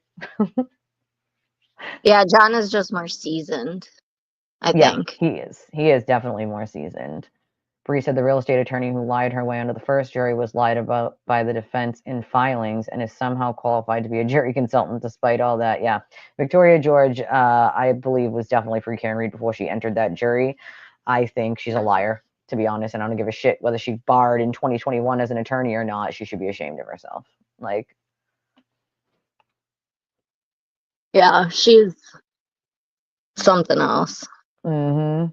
Ashley said, doxing the cult shot up her house with paintballs. Yeah, I remember you telling me that. Busted her windshield, 3 bricks and exit her house, trashed and destroyed her on the internet, threatening calls. Yeah, they did. Yep, they did. But then magically, after those charges that he made up and had you charged with, you were found not guilty of because you were able to prove that he actually manufactured evidence, which is maybe something that some of these people who are free here and read watching me need to hear. That it was proven that he literally sent himself messages as if it was her. It was the IP address was from the same house to the same house. So they were able to prove that in court, and Ashley was found not guilty.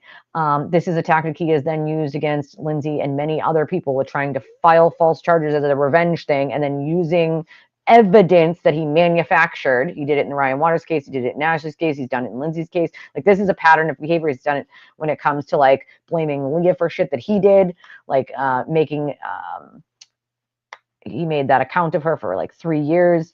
He made an account of Lindsay with a picture of her and her child. And then each time, both blamed the women of making vile accounts of themselves. Make that make sense, okay? Like, so yeah, I mean, this is somebody who can't be trusted, who does not tell the truth. And I really don't understand why, with all of his past behavior long before this case ever existed, why people don't understand that. Maybe it's because they don't know about all that stuff. I didn't, but you got to look, you know? John DePietro reckons the same about more women today. Yeah, I think that too. I think they're going for women, 2 more jurors. So that's 4 total if they got 2 more. It really boggles my mind about how, I mean, just as a culture, I think that this whole women's lib movements that's happening in this day and age is so disgusting, because I'm all for empowering women. Like, I love women who have their own, have power in who they are. But at the Right. same time, like, we need to hold other women accountable for their actions and not just be all like, oh, she has a vagina, so I'm going to support her and she can just do whatever the fuck she wants. Like, it's so disgusting, because that's what a lot of this crap is. And if you look at any news segment these days, look at who is in the media and what are they in the media for. There Right. are ridiculous amounts of female offenders in the most atrocious and disgusting ways possible. And people still refuse to see that women can be psychopaths. Oh yeah, they And can. I don't understand it. Like, women can have all of the same nasty bullshit that men can have, but for That's some right. reason, both men and women want to make excuses for them. And it just makes me so disgusted. It's amazing to me the shit that they will say to make what they want to be true, right? Like, so my mod, Lucy, says that Christina Rex just reported that 2 more jurors were chosen. So that means we have 4 now in the second day. Oh my And God. I don't know. I just don't feel great about like the group that they had yesterday, to be fair. Like, it looked like a Did you, pretty dud group of people with the answers to their questions. I could tell some of them were lying. So like, I wasn't too like, what do you mean, just by the confident. number? Because there's Yeah, a I wrote all the lot. numbers down, all of them. So like when they answered all the questions, I wrote the question down and then I wrote the juror number down of the ones that answered, and I looked them over after, during and after, to see who answered what, right? Like, and if you're answering something like you've heard about the case, you've talked about the case, you have an opinion on the case, but you don't have a bias, Yeah, or you've that's heard what about I the was case just and you've gonna talked say. about the case, but you don't have an opinion, but you have a bias. Yeah, yeah. You, It's you know what I like, mean? Like, have you ever taken, I'm an alcoholic in recovery too, so I'm wondering if maybe, have you taken those, I forget what they're called now, like rule 17, rule something that we used to have to take when we went into treatment. It was like this psychology test, and they'd ask you all these really random questions, and it was like 120 questions. And it would be kind of like you described when you were a witness on the stand, and they kept asking you the same question over and over in different yeah, ways, trying to get a different answer. And this yeah. test, the psychology test, does that. Like, when you, like, So a when I, section 12 is like a mental health hold. And usually they ask you a bunch of questions now. When I worked at the prison, a lot of section 12 mental health holds. it's Um, probably something like that, but this is like when you go into inpatient treatment, it's a really long bullshit yeah, I thing. mean, they have like all different, every treatment facility has their own way of doing it. So like some of them, it's like pages and pages and pages long of Yeah, like these intake questions and intake, and yeah. others are like 2 pages long, you know? And yeah, they ask you a lot of like really personal shit, like if you've ever been sexually But assaulted or molested or, you know, all sorts of stuff. and those are good, but they do that same, like when you take, I've actually even had to They take do. They one of ask the, the same questions in different words, like yeah, over and and it's over like again. Yeah. 75 questions later, so then but that's kind of what I'm wondering, if Hank is doing that, because he's so quick, I'm and I sure just he is. wonder That's if your way he's of just like getting some of double those checking. people, yeah, Yeah, double checking and making sure you're getting them out. Like that's, because you you know can't what I have an mean? opinion and not have a bias. Like, if you Yeah. have an opinion, you have a bias. Then, Like, you have yeah, a exactly. preconceived bias. Like, that's just, Exactly. and that's So, the whole people. Nair, I actually swear all the time. So you're welcome to drop an F bomb. You're totally allowed to swear here. I don't care Oh, about did I using swear? capitals or swearing, or we're really kind of very lax over here. Like, Oh, I usually do. I'm sorry if I didn't even realize no, they it. were asking if it's okay for them to swear. Oh, yeah, yeah. It's totally okay. I do it all the time. I tell that people warning I cannot be responsible for things that fly out of my mouth. I can't. Okay. Yeah, I would I not would be implore able you to though, if you're function. going to listen to both sides, that you wait to listen to the physics of it until it comes to this trial, because last trial all you had was ARCA, and from what we know about ARCA, and we knew it when they were on the stand and they did the voir dire, was that ARCA was not given all of the evidence. they were not allowed to opine about any other way that it could have happened. And even one of the experts said something along the lines of that he would not have changed his result or his thinking on it, even if he was given all of the other evidence that he wasn't given, which for any expert, and I don't care what kind of expert you are, if you sit on a stand and say, nope, I would not have changed my result and nothing would have changed if I got more evidence, then I just And can't guess take you credible. and guess which other expert says the same thing? Marie Russell. Yeah, it's so weird how all of these experts come from California and they all have these opinions that they just pull out of their asshole, but they don't want to fucking actually base it on any kind of evidence. Right. Well, I mean, if you're going to sit there and say that Hank Brennan asked Marie Russell, like, okay, well, I have the imprints of the dog's mouth and we have the bite patterns from before John died. Now we have the bite patterns and the mold of the dog's mouth. Now, would you like to see that? Wouldn't that help you with you No, saying whether they're bite no, marks or scratches? And no, she said no. no. No expert can tell me they don't want to see that to try to match it up. Like, the only reason you would say no is if you know it would maybe debunk your shit and you don't want to go there. So Yeah, like, the FKR line is odontology is a junk science. Yeah, okay, that's fine. I get that. But the fact that you're going to be able to put a mouth on those, on the teeth imprints on those marks on you John's can, arm, I and you mean, can move them 75 different, you can pull the arm, you could, give me, let's do a demo, Dr. Marie Russell. Show me. You keep talking about it's going to be different because the skin is going to pull and this is going to do that and this is going to do that. And it's like, okay, at you least can't have give it both ways, it though. They want to have it both ways. They want to say, bite mark patterns are junk science. Odontology is junk science. But it's either Marie and then Russell see is what junk he science then, right? Or she's credible. It's one or the other. You guys can't say that, bite mark is junk science, which it is, but then this woman has never heard of the study that made that so. Like, I mean, once again, we're talking about somebody who wants to say that they're bite marks. Well, if you're going to say they're bite marks, you should know that bite marks is actually junk science when it comes to, there's a whole thing on how bite marks are junk science.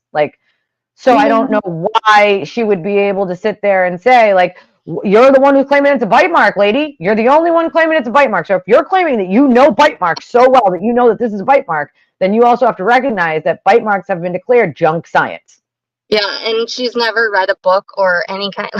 That's one of the lines that FKR spout is she's so educated and she's read all these books. I'm like, really? Show me where in her testimony that she even said that she ever even read a book about no bite she marks. She read parts of a study that had certain things in it about bite marks, but not about specific dogs, not about police dogs versus regular dogs, nothing. So I just can't take someone seriously that's going to lie blatantly. So, I mean, if you're going to weigh the evidence, make sure that you at least reasonably weigh whether someone's blatantly lying to you or not. And I don't care if it's an expert for the defense or the prosecution. If any expert says that if they were given more information, they still wouldn't change their opinion, then I can't take you to be a credible person. No. And so on that note, Niall, if you're still listening, I have so much to say about ARCA. If you want to hear a really good rant, if you like rants, go to My Sunny Spirit on YouTube. Not My Sunny Spirit, Sunny Spirit on YouTube, and listen to one that I addressed to Brother Council. And it says ARCA. Sunny has some pretty good videos. I've told you guys this before, but if you already don't follow her on YouTube, look her up under Sunny Spirit, and she does videos on this case, and she'll play videos and then give you her commentary on it, and they're really, really good. So if you already don't follow her, please do. But to try to sum up, the one thing that I want to say to was it Niall? Was that the name I saw up there? Yeah, it was. Yeah. Is please go to ARCA's website and look at what they're experts in, look at what they do, and then come back to what their testimony was and what Adam Lally asked them, what evidence they were given, and what they looked at to reach their conclusions. And then also pay attention and find out if they explain how they reached their conclusions. Because if you've ever taken any sort of math or science class ever in your life, even including kindergarten, you will know that your teacher requires you to show your work. So I will Mm-hmm. pose to you the very question that I pose to all FKR that scream ARCA, physics, science, I is know. okay, show me the work. Show me how they reached those conclusions, because they just want you to hear I'm a PhD and I have all these fancy degrees and Yep. therefore trust me, I got this, guys. And if you need a lesson in what gaslighting is, please take note of what Alan Jackson and David Yannetti have done to y'all this entire trial. Look the other way. All these Mm-hmm. little taglines is Yeah. exact everything that they It's to say rile up the mob. That's the is whole point. They're little literally, taglines to rile up the mob. but it's literally about them. Yeah. Everything that he says is a Projection. direct reflection, yeah, a projection of what they're doing.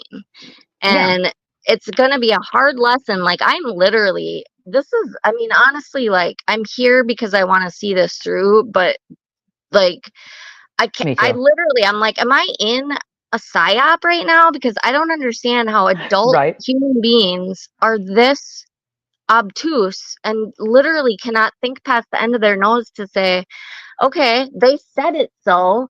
But see, and this is something that, like, people get annoyed with me, or used to a lot, like, because I will ask so many questions. But Good. I've never been a person that's just like, okay, you're a Me cop, either. you're a teacher, you're a this, you're a that, and therefore I just Yep. trust you, dude. Like, no, I Yep. want to understand what it is so that next time I am encounter that in my life, I can understand what it is and Me too. how I got there and all that good shit. And so, like, that's a Mm-hmm. big lesson that I think a lot of people that legitimately, and I'm still, it's like, I don't know if people are bullshitting me. I mean, there are people paid to do this shit, apparently, I'm learning. So I'm like, I don't know how many of these people actually believe this bitch is innocent, but Most of them are getting, like, because as we know, if you watch any of the FKR streams, and at one point, like, when I thought she was innocent, like, I can tell you from experience, like, those people will donate to your channel, and they donate fast and furiously. And it's all good and well when you think you're doing the right thing, but like when you realize, like, wait a second, I'm wrong. If you ever question anything with them, it's an immediate turning on you. And I knew that I was going to lose a big chunk of my income stream because that's where my income comes from. So I knew, like, when I realized that the evidence was proving that, wait a second, hold on, there's no way she could be innocent. And that, like, I had two choices. I could continuously just sit there and say, free Karen Reed, even though I knew it not to be true, to pay the bills, or I could not. And I chose not, because I would have to sleep at night and look at myself in the mirror. And I yeah, just I don't don't know how understand. Like, people, that's the other thing. Like, it's seriously, I mean, that's, I'm here in large part because of the psychology of all this. Like, I don't understand. yeah, the Again, psychology is a going back good to the part of whole, why. like, yeah, like, I'm sorry, when did it become so difficult for adult human beings to admit that you're wrong? Like, why is that not okay to do anymore? Why is I it such think a, Freak actually just said in a comment, like, because I'm trying to, like, scroll down them because I know I'm like 20 minutes behind in the comments, but like, just said, like, saying you're wrong is a form of intelligence. Like, it's not, yeah, like, because you have to have some balls to be like, shit, like, I was wrong. Like, and I hope I do too, Nicole. I hope I get my monetization back, but it's probably going to be at least a month before they give me an answer on it. But and Kings, I think a lot of people wanted her to be innocent in the beginning, but she just isn't. You know what I mean? Like, she just isn't. Like, oh yeah, King said it. Here it is. He said it's a sign of intelligence to admit when you're wrong. Like, it just is. Like, it's not hard to start putting the pieces together and being like, holy shit, maybe I was wrong. Brittany, I would yeah. volunteer my services to Hank anytime to sift through that footage. I want to see it all. Unfortunately, we're never going to. Oh my God. There have been so many days that I've wanted to fucking email Hank and be like, dude, seriously, I want to help you so bad. Like, give me anything to do. I can make you visual aids. Like, what can I do for you? But I don't Right. want to, like, even do that because I'm like, I don't want to make more work for him because I know that he is, Yeah. giving them everything. And so I'm just like, I don't want to reach out and then be like, oh, he's like, fuck off. Like, I don't need your help. I got this, like, He's because pretty good at obviously what he does, that's for he's sure. very Like, capable, and I'm certainly yeah. not, but it's like, then I looked at him this morning as I'm watching this coverage this morning, and I'm like, oh my God, like, look at like, how they don't understand how they come up. There are 5 fucking high-priced attorneys sitting at that table with that bitch, and I'm sorry, she is a fucking bitch, and she is She is. like, I'm not sorry. I'm sorry if that offends anybody, but Not Mike sorry. Spencer has never been so correct in his life. Like, and when I saw Maura Healey go on the news and say the shit she said, I wanted to that was another night I wanted to drive to Canton and fucking give somebody a piece of my mind. The way that they have thrown their own under the bus for what? It's gross. To save face because but to they be fair, don't want to admit. they did that exact same thing when it came to Leah. They threw her onto that bus and she resigned instead of being like, you know what? Yes, when we hired her, we knew that she testified against her ex-boyfriend in a drug case with weed. Like, instead of just admitting that they knew, they threw her under the bus. Now, mind you, we're talking about someone who had many awards as a state trooper for working with dogs, and she still works with dogs to this day. Now she doesn't live in the state anymore, but she was a phenomenal state trooper, all because, she put up an article about her with a bunch of lies in it. The state police couldn't just take responsibility and say she's a good officer, and we already knew that. We hired her anyway. They had to sort of be like, well, like, I don't find that to be cute. It's so disappointing. It's extremely disappointing that you're throwing your own officers under the bus to save face, because you're not saving face. Just ultimately, you're not saving face. Like, it doesn't help you. Why are people such pussies? Like, I can't with these people. Like, I watch like Vinny, and I'm like, I can't watch this bitch anymore. Like, Vinny has turned into somebody that I have zero. Yeah, I can't do it. I only watch Court TV to watch Julie in the morning. That's it. Yeah, and like Ashley Banfield, my God, I can't take her. But I just want to fucking like, how much is Alan Jackson paying you, Ashley? Like, how, and then she had on, I just watched, there was a clip that I had to watch just because I had to see what they said, but there's this attorney on there, right? So they're and he even admits that he's friends with Alan Jackson. Like, Alan Jackson's going to get this in front. He's making excuse after excuse for Karen, right? And then he says, and then they switched over to the Luigi Mangione case, and he's talking about how they have the right to execute him, and it's federal, and blah, blah, blah, blah. And I was like, this motherfucker. So I went, and I'm like new to X and all that. I'm not big into social media, and probably after this case, I'm gonna get the hell off because it's so mentally not healthy for me. Right. I'm like, I'm looking this motherfucker up. And so I did, and I fucking blasted his ass. I'm like, okay, so it's totally not acceptable to you that somebody like, what I wanted to say is like, at least Luigi fucking did it real quick, like, like, I wanted to like say that, John laid like on that lawn. Like, it was quick and painless, like, yeah, murder's not good. We can all agree on that. Not the right place. I could go off on a whole philosophical rant on how I feel about that case, but I won't. I'll spare you all that. But like, that's okay. That's not acceptable. That's monstrous and evil, and they have the right to kill this young man because of his, crazy whatever he had going on. But in contrast to that, this bitch can fucking throw her car into reverse, going 24 miles an hour for over 62 feet. At 75%, 75% of the gas push with at least 4 seconds after she made contact. At least she didn't even touch the brakes, like manually touch it. Bells and whistles going off, fucking da da da.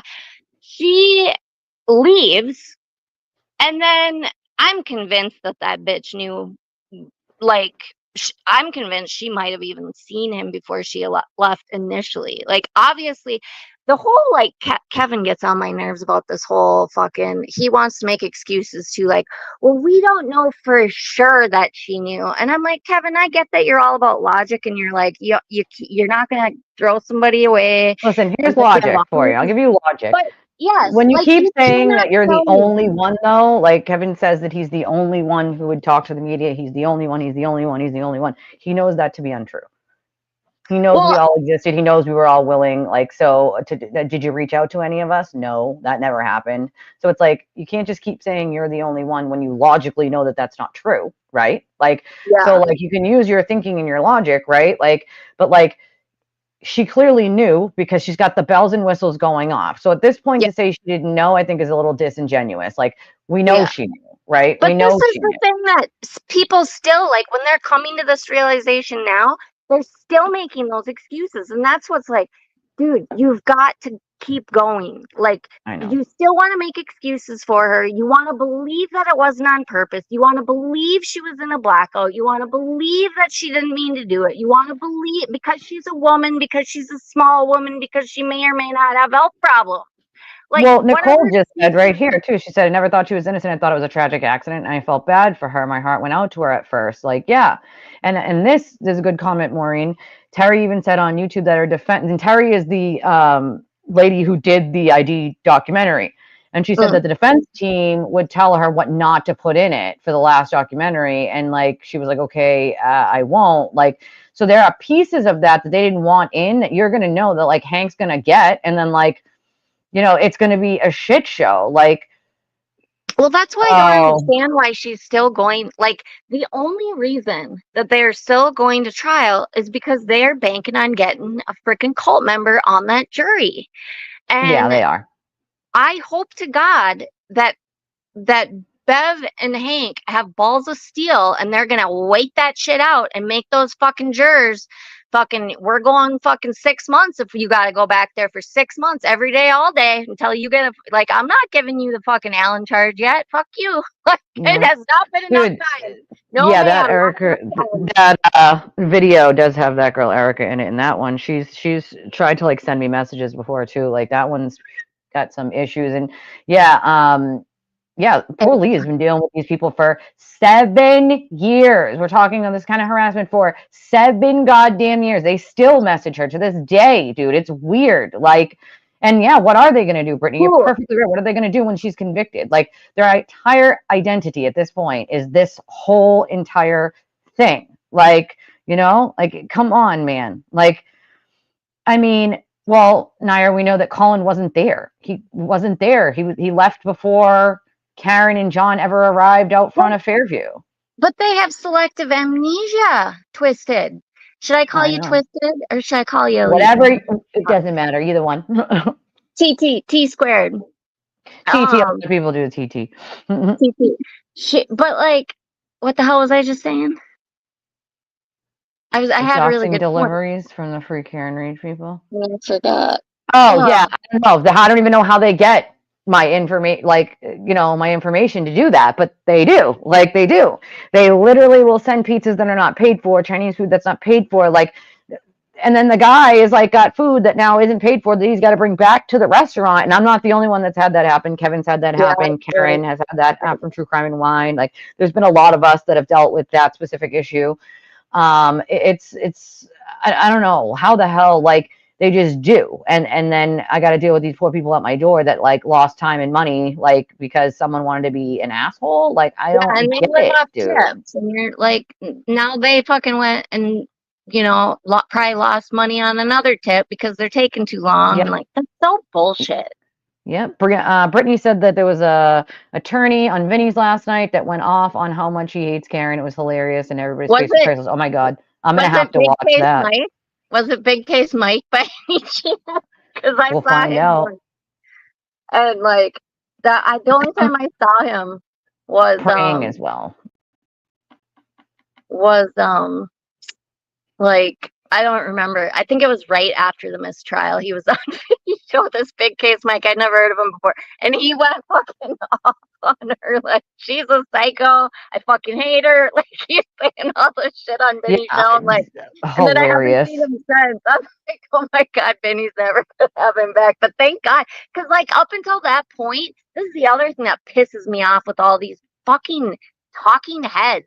Like, you are insulting American intelligence by getting on these TV shows and saying all this stupid shit and expecting us to just believe it because you say, oh, it's okay because she probably was blacked out and she probably didn't know and she probably, I mean, you know, she's got a really great attorney. And then Ashley Banfield trying to fucking say that photo, like bringing on a fucking expert to say that photo of AJ and Karen was fake. Are you out of your It's mind?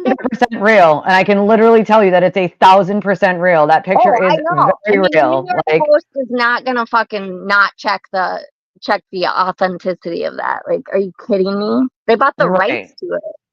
Well, that's the thing. It's they checked the metadata. There were other companies that posted it. They checked the metadata before they put it out there, and then they reached out to someone on Karen's side who said that it was them just like messing around is what they said. So it's like, bro, it's real. I know for a fact it is. Like, so I love when they say it's not. You got timed out in Melanie Little's chat for swearing. Oh my god, these people are just so like stuffy. Melanie I Little, can't. I seriously, I want to go and beat I the can't deal living with her bejesus face. out I don't of know her. what it is. Maybe it's just me. I don't know. It's her But her faces facial because expressions make me she's want to punch the screen. because she thinks she's such hot shit, and like she's Of just what? She's a constantly civil attorney. making She faces at herself. Like half she's of the shit she says isn't even true for oh, an 99% attorney. Like, she's never of it. practiced criminal law in her life. She's a civil attorney. So like, I've sat there and listened to her say things that are just not even true, don't No, no, apply to the no, state of no. Massachusetts. And I'm like, and No, then no, she's no. making faces. Like, She I'm knows like, the truth, though. Like, there is no way that bitch does not know the truth. She is oh, absolutely. being paid for this. Like, I Oh yeah. know that she is being paid for this. I mean, she has built her brand off of the death of John O'Keefe, and she has built her brand off of harassing and intimidating people that loved and cared about him. And she's still on there screaming about how it's so bullshit that Colin shouldn't be off of the third party culprit list because it should not be stated in your order, judge, that like that he wasn't there because it's contested. I'm like, you know what, bitch? Like this whole this was what I was gonna say. This whole selective amnesia shit that y'all have, like the Weird. 227 was debunked in the first trial, and then it just came back and they kept running with it again. And I'm like, oh, so now we have selective amnesia. We're just gonna ignore the fact that that was totally and completely disproven beyond any shadow of a doubt. And that's the kind of shit where I'm like, I know because I've seen it in other cases that judges have the ability to say, look, this was proven. There was enough facts in evidence that tell me that this is like that you can't not like it's been proven. It was proven that Colin wasn't there. Therefore, go fuck yourself. You are done harassing this kid. Let him get on with his life. But Well, no, that's the people like thing. Melanie Little want to freaking drag his ass back in for their own selfish bullshit reasons. It's And this. worst It's of this all, right here. The money's not worth selling your soul, dude. But a lot of these people are selling their soul, and it is like a little bit part of narcissism. You know, like this is what we're dealing with. Unfortunately, with a lot of these people is they only care about themselves and the dollar yeah, bills. Like that's I, literally it. It's most of what they are doing it for is the super, and the reason they probably picked out your comment and put you in a timeout on Melanie Little's chat out of thousands of people is because they're looking at that chat to watch for the super chats to pop up.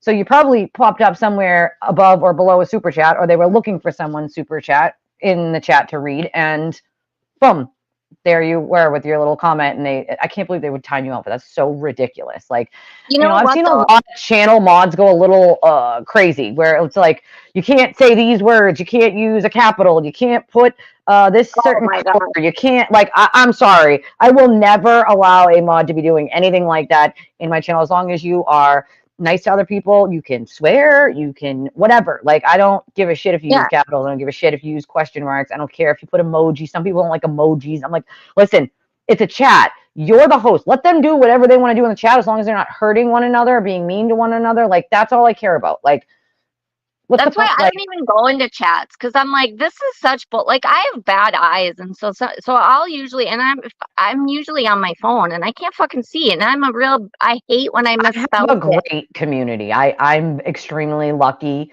with my community of listeners. They are very, very smart people. They're critical thinkers. And everybody that even comes in from the other side normally, like, we have two right now that are having a normal listening, like, debate back and forth. Like, I appreciate that because I will always let somebody in as long as they're not here to trash my viewers or be a troll. I don't usually get trolls anymore. I got two yesterday, but like I don't, and they were clearly sent in, but like I don't normally get trolls anymore. Like they just But know better, or that's most of them have been banned anyway. like I even came onto YouTube in the first place for a different case, and I've held my tongue on that case for 3 years because I fucking really don't believe that they have the right person. I'm not convinced by anything that they've told me.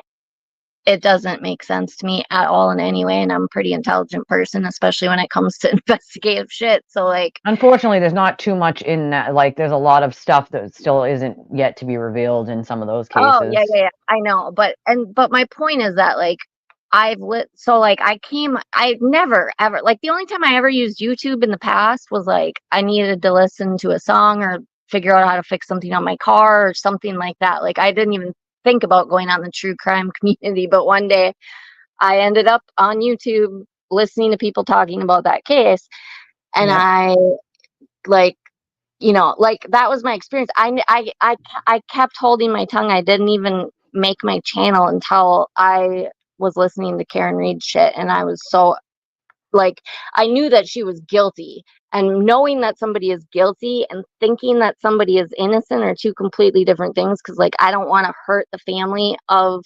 the victims by Right, of coming up with. course. But my whole point in all of this is that nobody that I've ever interacted with on any kind of social media, which I'm not big into social media in the first place, but like just none of the creators that I listen to, and I listen to all sides, every sides, everybody. I want all of the information. Right. They don't treat each other like people did. Like when I saw what people were doing in FKR, I was like, are these people adults? Like I don't understand. It's A bad. Like you can't even say I disagree with you without them saying you're a dumb fucking guy. Yeah. I'm like, Yeah. excuse me? Like what? Basically. I'm Like, like, what in I the don't understand. hell? Like I love having intellectual philosophical conversations with intelligent people and expanding my horizons and coming to understand things in a more complex way or in more depth than I previously did because of somebody else's perspective or life experience that they're bringing to that new experience. And it's like, how can you, like, the whole thing just baffles my mind, which again is a large part of why I even like got onto X, because I'm like, this is like I'm studied, like this is a social experiment It in my is. mind. I said that should be studied. It absolutely should be studied. Brittany said that the person that was on Vinny's last night was, in fact, Mike, big case Mike. Was it from like it was a recent, like it was just new? Last night, It wasn't apparently. a rerun? I Because don't know. I'm gonna have to find Probably that. not. But I mean, it's possible. But you could always look on Court TV's website. I think that they like have them over there. But Heartstar, you got Melanie Little's channel demonetized. That's amazing. And the deliveries. So no, I mean, they usually call with a private number. I have I've reached out to the companies every time it happened, and they have to be the ones to like press charges if they want to go through trying to like trace it and stuff. Most of the time, they call from private numbers and they call it in. And I had spoken to the police, but they can't do anything without an actual name. So that's where you're at. Like, and until the companies want to like try to maybe trace the call, they can't do anything with a number that says private on it. You know what I mean? So They I don't probably really get all it. It's useless. It's useless. they probably all like, I hope most of the companies in that area like implemented. Listen, I asked them. There was one that used to get used all the time, and I asked them if they wanted to like put a note on the fucking computer screen, if they wanted to call me to verify. Like, no, they didn't want to do anything. They didn't want to do anything, and I'm like, well, then don't complain to me when it happens again. I don't know what to tell you. Like, I don't know what to tell you. Hi, Angela. It's probably their lazy employees that don't want to do anything, but the owner, I bet, would want to do something about it. They're like, no, I don't want to deal with that. Yeah, I definitely think that Melanie Little over exaggerates her facial expressions on purpose. Like, because I don't know anybody that could look that freaking evil, twisted, and weird all the time. Like, I'm sorry. Like, there's something about the way she goes, like, turns to the side and she's literally making out with herself. She's looking at herself. She does the whole like she does filters are terrible too. Like if you've ever seen her in person, like versus what she's using on her filter, she must have like a filter on a filter, okay? Because this is what my face looks like normally, okay? This is exactly what my face looks like normally. If you unfilter her, she has like turkey neck, and you can see all of her like aging of like, so I'm totally confused as to like, does she use like a filter on a filter? Like, can I get a witness? Can I get one of those? Like, just for my gray hair maybe? Like, I don't know. I'm confused here. Like, I'm like her biggest troll because the reason why I'm her biggest, I don't go into her chats or anything, but I just do a bunch of commentary on her. And the reason I find her so egregious, the reason I find her so egregious is because she is an attorney. I don't care. Like, civil attorneys, for the most part, if they're authentic, they're intelligent people, and they can discern many things about criminal law.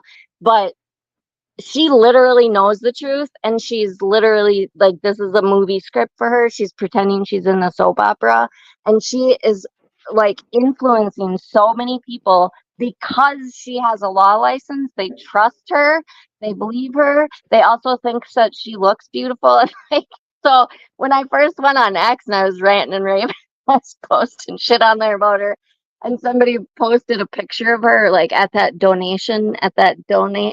supper that Karen had. Oh yeah. And I was like, okay, wait. Like, now I know that there's all of this, people are faking all of this crap now with technology. You can do all these deep fakes. So could this be the opposite? Like, is this for real, or does this have an opposite filter where it's like she's somewhere in the middle? For real. It's for real. To age. No, like, it was actually real. Yep, that was real. And Penny, yes, I can give you an update. I'm sorry. I've been trying to like skip through comments and get back down to the bottom because I've been so far behind in the comments. But it's not a huge update. Really, it's that we have 4 jurors now, 2 that were seated today before around 12-ish, and then 2 that were seated yesterday. So it looks like we have 4. I said earlier in the show that I don't think it'll take a month. They thought it would take like a month to seat the jurors. I don't think it'll take a month. If we're seating at least 2 a day, I think your max would be 2 weeks. I think they have to have at least between 20 and 25 jurors because we almost ran out of alternates last time. I think there was only like 2 left. So Victoria George being one of those, and she did not like that. So, I mean, the only other update I think is that Dr. Oh God, what is his name? Welcher. Yeah, was allowed. So I've been keeping an eye on the docket to see if any of the other ones that the judge hasn't, answered yet have been answered. I think the only 2 updates that I have right now are that there's 4 jurors currently, 2 from yesterday and 2 from today. We might even see another 1 or 2 today, I guess. We'll find out at the end of the day.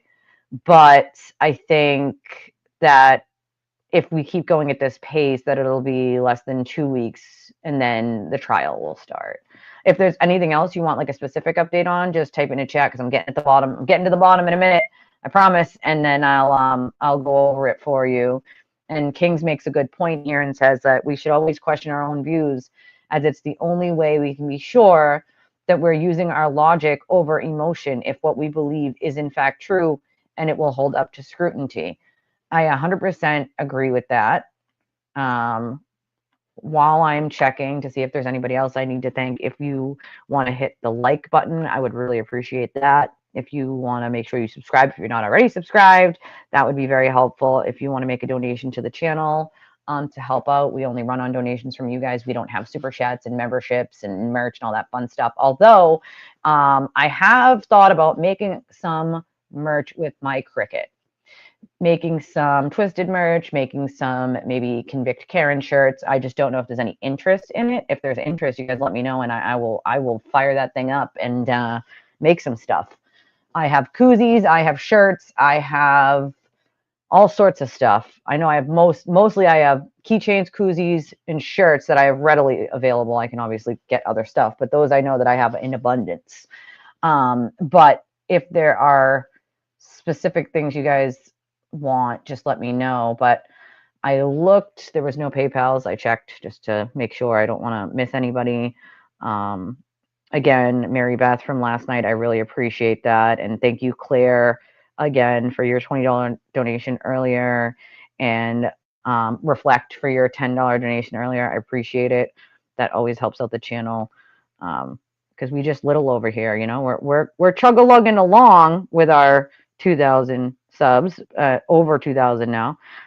We are just chugging along, but like, you know, let's get to 3 and then 4 and then 5, you know? So share it with someone that like actually wants to hear like the actual evidence and doesn't just want to live in that sort of house of nonsense, you know? Like, it's a punchable cybercrime. Maureen, I am dead. I can't. That's hilarious. I can't even look at his friggin' face. It's a punchable cyber time. I can't. I literally can't.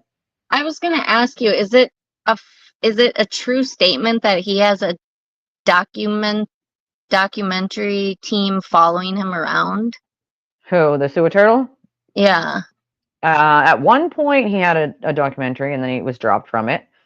And then he kept telling people he had another one, but what it really was his own cameraman following him around.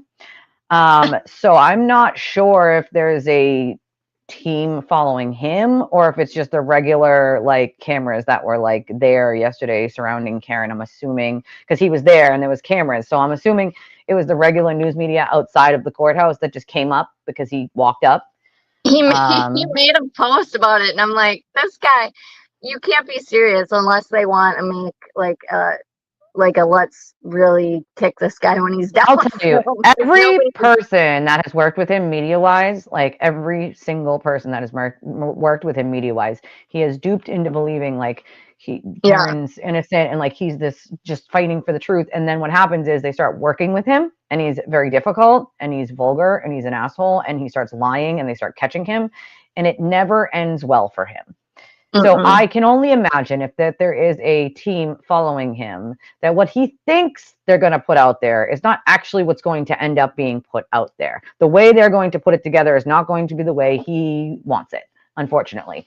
And that is from his own actions. I can't imagine a person putting together something that makes him look like a good or decent person in any of this. Like, I mean, everybody knows Microdots, isn't that his cameraman? Like those people there that Richie, so like he's not gonna fool anybody by saying that they're like that he's the cameraman. So I'm like, I don't understand. Much like I don't understand. Maybe he does, for all I know. I don't know, you know, like why did Karen highlight the importance of missing ring video? I don't know, considering I think she's the one that got rid of it. She's the only one that had the access to it or the means or motive to do so. Like, she's like, who has more on that documentary? She's like, well, I don't know, who has more reason? Do they have more reason? Yeah, Karen, they want to delete 17 of the 18 events that were recorded on the Ring camera and only leave the one that you backed into John's vehicle. That's the one that Proctor wanted to leave. You know what I mean? Like, the ones that are missing would show like she came in with it already broken, and that her and Jen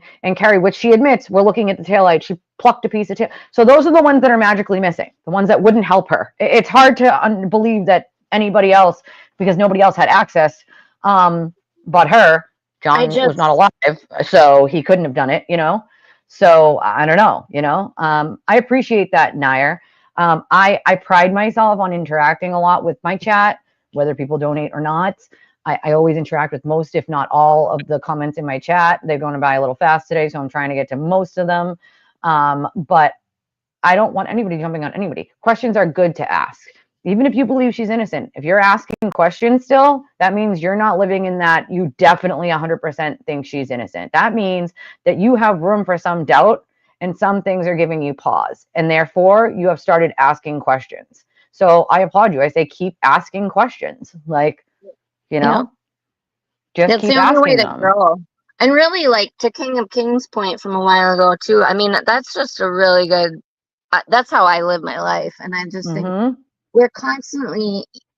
Here's the thing: if we don't ever change, we're not evolving. Like there are things that I believe this year that next year, because of my life experience from this year, it's probably going to change a little bit. Just like my wanting to comment on that one case and then putting it off and then I came to Karen Reed's case and I was like, I can't imagine putting out the shit. Like even me even questioning made me feel guilty, much less outright saying that now their families were to blame. Like, are you out of your fucking mind the way that they're like outright calling these people?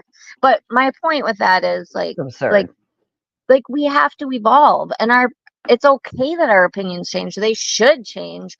We should grow. Like the minute we stop growing, that's a death sentence. Like you should be learning until the day you die. And if you're That's right. learning, then you're Keep learning. yeah, Always like, learning. I've said this before that you're always learning. Yes, Maureen, I am Wicked Pearls. So when you do PayPal, it should pop up as Wicked Pearls and Personalization. It's my old business account that I have to use now because the cult attacked my other PayPal account. So I have to use the business account that takes fees from me. Thank you, PayPal. You guys are just so great with that. Appreciate it. Like, but yes, that is me. Thank you, Maureen. I don't know how many jurors. Do you, Sunny? I don't know how many they're requesting, but I have to guess that I think they did 20 last time, that we almost ran out. So I think that they would be around 20 to 25 would be a smart number. Key fobs. But they would have to fit everybody's keys, right? Like, so it'd have to be different. I mean, now listen, I could totally get you a key fob and make it say Twisted on one side and Tragedies on the other. what was it? Didn't they have 18 last time? Did they have 6 It was alternates? like anywhere between, I think it was somewhere between like 18 and 20. I can't remember the exact number, but I remember that they almost ran out. And I'm like, this time they're going to need 20 or more. Like, I haven't heard anybody other than Grant even opine on how many, and I think Grant because is they haven't literally said. just I don't think that they're I going think to he's say guessing. until they're yeah. Right. Hopefully he's they'll guessing. be like, all right, we scored on, like they're like, okay, we need 2 more, and they go into that last day, and maybe they'll get maybe that'll be their best day, and they'll hit the jackpot, and they'll get 5 of them. I don't know. Right. I think they haven't told us the exact number of how many they want. I think it was close to 20 last time. I can't remember exactly how many it was, but I know that we almost ran out. We only had 2 alternates. A lot of people were dismissed, and I don't think they want to get that close to the having alternates be dismissed at this point. So, oh my God, can you imagine? I had a nightmare about that, actually. I had a literal nightmare about that. Like, oh my God. Meyer wants to know if any of us remember the "you're a pervert" email. Of course, I mean voicemail. Of course we do. And that is because she was mad about Jen saying that the house was near Bella's mom's house. So in Karen's head, that meant that John had been to Bella's mom's recently, and that's why Jen must have been saying Bella's mom's house, and John had dated Bella's mom at one point in the past. So, or was, dating or whatever, benefits with friends. I don't know. That's the weirdest. Like, I will never understand that, because when if somebody says he's a pervert, do you think, is it anywhere in your mind that person is talking about they're cheating on their significant other? Like, that has a pervert. Usually you don't use that kind of language, but I have heard people say before, like, you're not just with me, so you're a pervert. You have to have sex with like every single night, so you have to be with someone else. Like, so they use the word pervert, but I mean, I wouldn't personally use that word, but I have heard it like used in that context before. So that's such a weird. Maybe it's like a regional thing, because could be. To me, possible. I think it's a very specific thing, and it is not a good thing. Jack's right. You can't make a piece of shit shine like a diamond. Shine bright like a diamond. Yeah, no, those voicemails are very much real. She said it. It happened. It's in the last trial, and they played them. And I've heard that there are a lot more.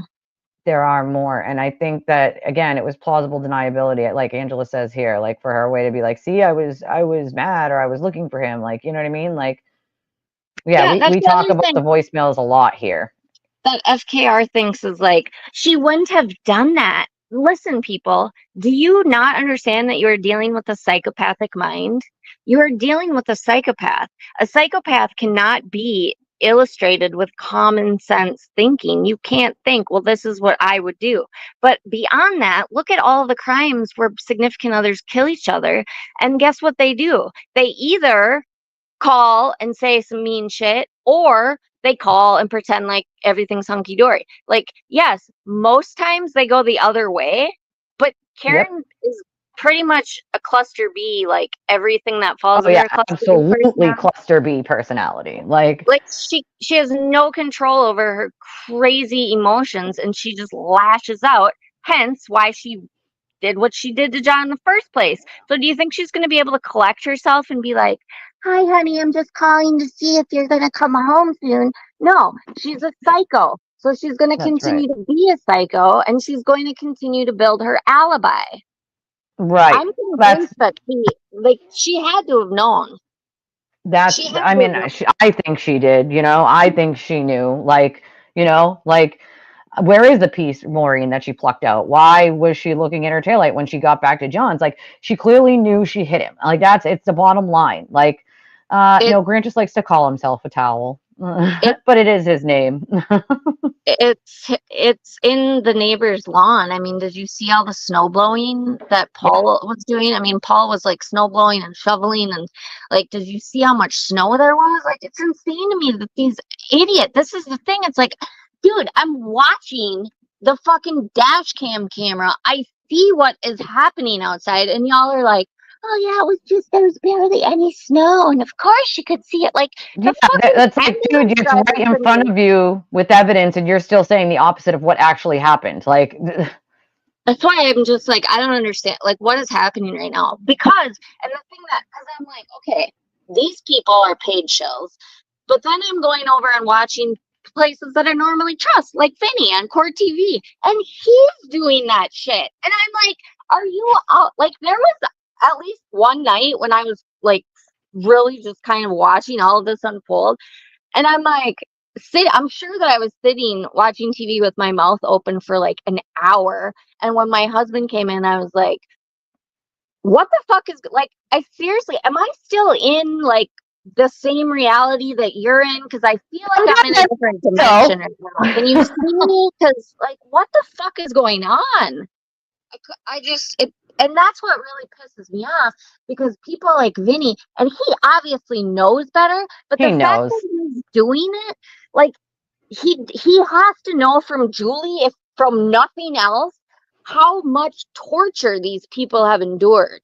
He is Oh, yeah. contributing to the torture that John's family, friends, community are enduring to this day, because he's continuing to propagate this shit. And that's the Oh, kind of yeah, shit that makes me just 100%. like, I can't. I'm But they're like, gonna keep seriously. propagating it over and over and over. Thank you, Maureen, for your $10 donation, and Jack for your $5 donation. I appreciate you guys so much, very, very much. And yeah, Barb's right. He asked her to leave, so he's just basically trespassing at John's, right? And like Heartstar, yeah, they were kind of fake voicemails because she was using them as a way to set up the whole like, I'm I, not anywhere near him, when she knew she hit him, you know, like I, she was in an acting mode, like Angela said she was. It was theatrics, like, you know, I can't. I go back and I watch that dash cam video, and I'm like, the theatrics of all of that are, to me, like, shows me, like, her body language tells me everything I need to know. The running back and forth to the car, like, what purpose would that serve for you to run back and forth to the car? You're not getting a towel, you're not getting a blanket, you're not like the well, screaming and the running and the.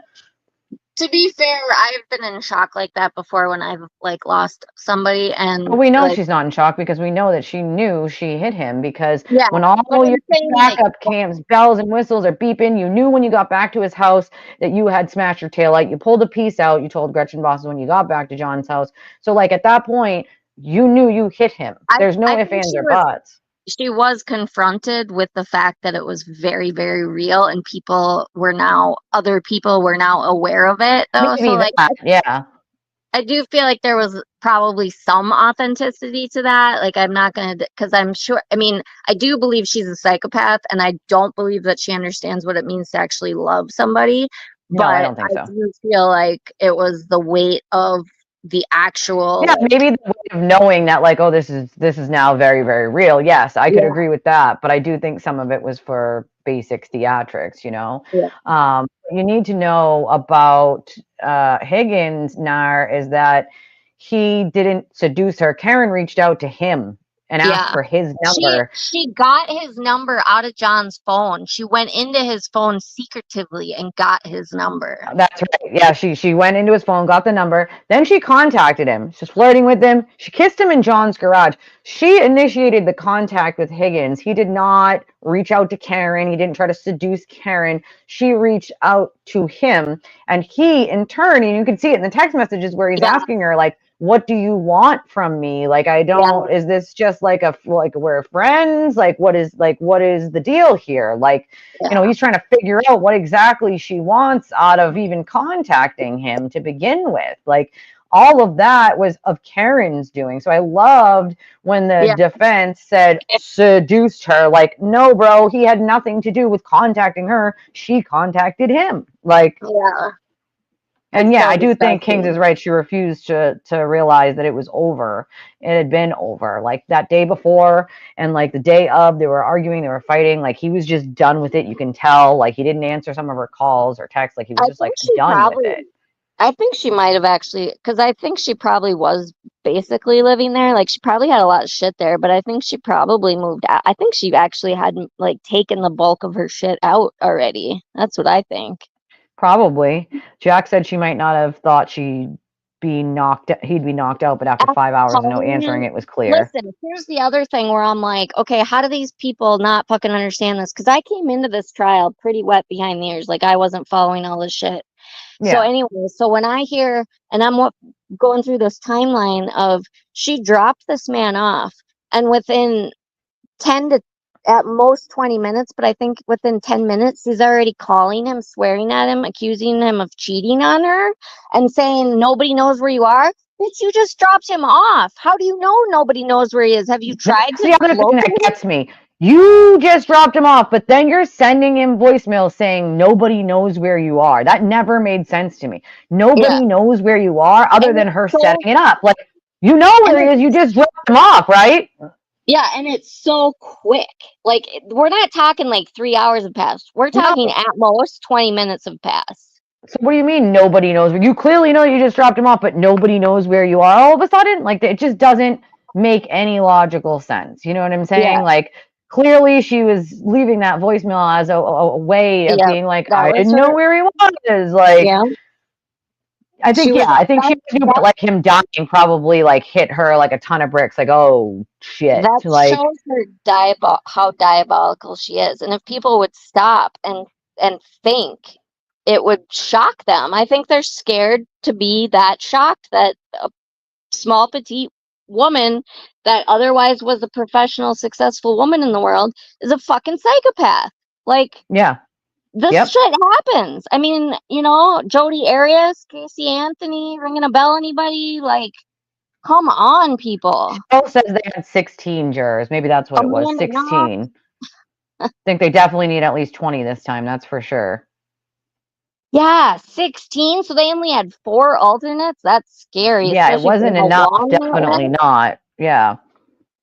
Yeah, that's not enough. Oh, That's definitely not real enough. quick, I gotta talk a little bit more shit about Vinny because I had to listen. I let myself listen to his latest one on his own channel, and I about popped my shit again because somebody in his chat was saying something about, they were calling him out on something, saying something about how Karen's attorneys lied. And Mm-hmm. Vinny went off on this tangent about, like, oh yeah, now they're trying to say that he's really successful. I know Alan Jackson. I know him, and there's no way that he's lying and putting his I'm like, Vinny, really? Like, honest to God, are you brainwashed too? Because he legit, He like, you might could be. tell he was actually getting upset about it. Like he was offended that somebody accused. I'm like, he has literally been called out by the judge in the case at hand for lying and lying over and over again, and she's a soft fucking judge, but you're still sitting here saying that never happened. Are you It's out of your insane. mind? It's nutty, dude. It's absolutely freaking nutty to me. Like I think honestly, as we know with Vinny, he just says it. He just, hey Jimbo, he just says it, right? No, Like he I mean, just a says lot the of the shit. times he does, but this, he was offended. And that's what really Oh, got under my skin, because I was like, are you out of your mind, dude? Like, are you that? I mean, you can tell a lot of these talking heads don't know a lot about the cases that they're covering because of the shit that they say, but he's been yeah. engrossed in this, so, for the last couple years, or at least the last That's year since I a started very getting into it. good point people are making about you can't break up with a narcissist. You can't. Been there, done that. I also think that's part of like what happened with the shooter and any woman he's ever been with. Them trying to like separate from him was a nightmare and is still an ongoing nightmare to this day. Like how dare you try to separate from him? How dare you? And that's the way narcissists work, right? Maureen said his niece and nephew witnessed John saying you have to leave. Yeah, telling Karen that like the relationship ran its course, right? And she refused to leave his house and go back to her house. Like she can't handle the like it's over. Like she went bananas. And then when he wouldn't answer her, like that was even worse. So yeah, Sunny does have a channel. It's called Sunny Spirit on YouTube. His poor niece, that girl, listening to the shit that she was saying that day, like all the phone calls to Carrie and Jen, and these assholes, like Melanie Little and these fucking assholes that are like, there's a man in the show. Like they make like they're mocking the way that Jen and Carrie. They're like, oh, Yeah, that okay, was so awful. Mocking like Peggy so too. yeah, so they're I think they played a call from Carrie where she was calling the cops, and she's like, Yep. My friend's boyfriend didn't come home. I'm wondering if he's in jail or if he went to did you pick him up? Hospital. Yeah, she was trying to ask around to see if she could find him anywhere.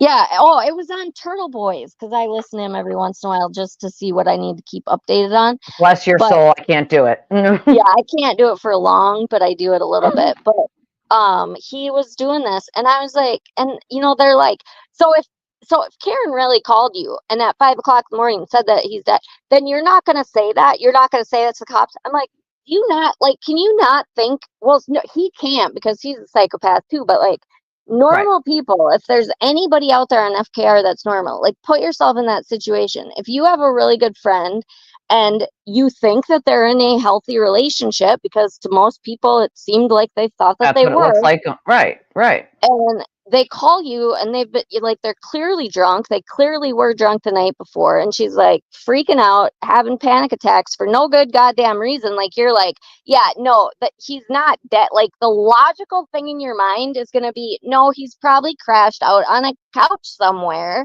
And that's what I would have thought. yeah, like, so let's make some phone calls. So she's rationally going through what a normal human brain would go through and checking all avenues. She's not going to call the cops and be like, oh my God, John's girlfriend called Hit by a plow. hit by a Right. plow. Please go That's check the first thing. Like, are you out of your mind? Like, that's not how normal adult, intelligent, mature people are going to react. She didn't even check the house for him. She didn't even check the house that she was in for him. You say you fell asleep, but you didn't check the house. You're in his house to see if he was there. Like if you don't check the house, there's only one reason you don't check the house, right? Because you know he's not there. She didn't check the house. When they came back to the house, she stopped Carrie and Jen from looking in the house. Carrie and Jen took their shoes off. She did not take her shoes off. John hated people with shoes on, and even Carrie and Jen stopped to take their shoes off. Karen did not. Why would you not do that? Because you know he's not there. Same reason why when we can hear her heels clicking in the garage, click, click, click, click, click, she doesn't stop and take her shoes off either before she goes in. So like, see, and these are the details. He's not there. Like these are the details that FKR is like, oh yeah, like that really means anything. And it's like, yeah, if you know anything about psychology and crime, this means a whole hell of a lot, which tells me See, The I think only a lot of these, pieces of the Ring video that are missing are the pieces that would show her taillight when she's coming in and how smashed it was when she came in from Fairview. And and the piece looking that at and the it part and that taking shows her looking at the taillight with Jen and Carrie. Like the pieces of evidence that are missing are not going to help her, right? She's the only one who had access to it other than the children. they have some good footage of her sister-in-law checking out that Checking taillight. out the taillight. Yep. Yep. She's Her like, oh, sister, it's her there. brother's wife is like looking right at it, like, uh-oh, like what's going on here? Like I'm stopped in surprised. her tracks. Like she's walking to give Nathan something and she's like, holy fuck. And she That's stopped. Smithers. You That's can just Smithers. hear her say, holy fuck. Yeah, Like, and it was in one text too, like that John, Karen said to John, like, I can tell you're not even into this anymore. Like, yeah, like, just tell me you're into somebody else and you'll never no, hear from John me was again. friends with one of the Sullivan girls because her husband had died, or boyfriend had died, or kid's father, whatever it was, had died. I think it was suicide, Suicide. unfortunately. Yeah. And I know what that feels like. My But I dad, my stepdad who adopted me when I was like 4 committed suicide. So like that's a hard thing to like deal with. And so when they met him in Aruba, these are people he had known for years and years and years. So yeah, I was he gonna say, I think gave they were friends before that. Like for I think years, long before Karen existed, yeah, for years and years and years, and was like a big role model for her son. Like, and so of God course they're like family Godfather. at that point. You know what I'm saying? Like godfather. That's right. He was the godfather of her son. Yeah, So like they were like family at that point, right? So like he yeah. goes and gives one of them a hug, and then Karen, comes walking around the corner and just assumes that said hug is like them making out, makes this Like huge deal of like it. they're fucking right there in the lobby. But in the end, as we know, Karen apologizes, tries to pay for the girl's room for the trip, tries to pick up Yeah. the tab and apologizes. Like, so she like knows what she did is wrong. She knows she's just assuming. Like, I think she That's was called very insecure. I think she was always worried about cheating because she was doing it herself. And usually that's a projection when someone themselves is doing it. She's doing it with Higgins. She's messaging him, she's whatever, or at least thinking about it at that point because it was a month before he died. And so like you're gonna accuse him of doing, like, you can see him, he's standing right in front of you giving someone a hug, you're assuming that hug is a kiss. Like, what? No normal person flies off the handle the way she flew off the handle in Aruba. But So that's I see, mean, and that's why I feel like that's why I don't understand why people can't make that logical connection. Like this is such good evidence as to how she operates in the world. But people are like, who the fuck needs these Aruba? Like, we don't need that. Those are stupid witnesses. Like, it's not not when it comes to stupid. the I definitely think psychology it of it. shows, right? I don't know how Hank's going to do that. If he's not going to do Aruba, I mean, maybe he still is. I I mean, think he wasn't going to, but maybe he is now. I don't know. I think a lot of it's going to be probably just her own words, and especially the texts and the voicemails leading up to that night. I mean, even that whole day, there were so many texts about and calls. Didn't she call him like 100 times during the day too? Yeah, And he it was. kept I ignoring her. think Maureen said it earlier. Like the calls were incessant and just not normal, just incessant, like I over and mean, over and over and over and over. Like, what she admitted to on 2020 or whichever interview it was for that night, it was like 60. But I think that day before, because I remember them reading one in court where it was like John said to her, like, you don't need to announce that you gonna go have a drink. Like, if you're jonesing that right, bad, go have a drink or go something like have a that. drink. Yep, he says Yeah, that to her. Like, yeah, no need to and announce, basically. Like, no, and Karen didn't know them, but John did. So Karen and John were only dating for 2 years, and this was the sister of the Sullivan girl that John spent most of his time with. So Karen knew one, but not the sister, and the but sister was the one that also John gave a hug to when people she need to showed up. remember that when they got back to get like when they started this most recent 2-year relationship, it was during COVID. And so a lot of the people that were close to John hadn't really spent time with John for those 2 years because of all of the crazy we need to stay in the house and not go anywhere and nobody's going to work and all this and that and the other thing, where Yeah, they weren't like nobody was mingling like you normally did. Restaurants were closed, bowling alleys were closed, people weren't going out. They basically, we became shut-ins, and so like you weren't seeing your friends in the normal way where people no. are like, oh yeah, this was John's best friend and he hasn't seen him in 10 years. I'm like, I Right. have best friends that literally I'm lucky if I see them once a year because Me we're all too, in because we different don't live in the same states. area or because we're all busy. Like, and yes, Yeah. it was just a hug. It was literally just a hug. And like Karen tried to make up for it afterwards by like offering to pay for the girl's room and like all this And other stuff. she's And this is after the and thing is basically over, you know? And Jack says incessant, like she only called him 178 times in 5 hours. And it's like, yeah, there was like 56 calls between like a short period of time. And like, I agree with, Angela, where she's like, I don't want to be a wet blanket here, but like, you know, trials are won or lost on juries, and I agree with you, they are. So, but all we can do, Angela, is just pray that the jury is going to be picked, and some of these people are going to be impartial, and they're going to follow the evidence, and they're going to do the right thing here. I can only pray that they are, but I also have faith in Hank Brennan. Hank. I Yeah. have faith in Hank that he has the right to strike any of the jurors he feels are iffy for no reason up to like 16 or something like that. So he can just be like, nope, boop, nope, don't want that one. One that the defense picked, he can just be like, nope. So, you know, they have to be decided on together, basically, sort of. So, like, I do have faith that Hank would be able to spot one of these people in their answers, and that he can do it. All we can do is hope, you know, that like this is what in the end that the right thing is done, you know? Listen, I am nothing if I am not a good judge of character. And let me tell you, I mean, the fucking joy my soul felt on a sentient level after just seeing Hank. Like, I know nothing about Hank.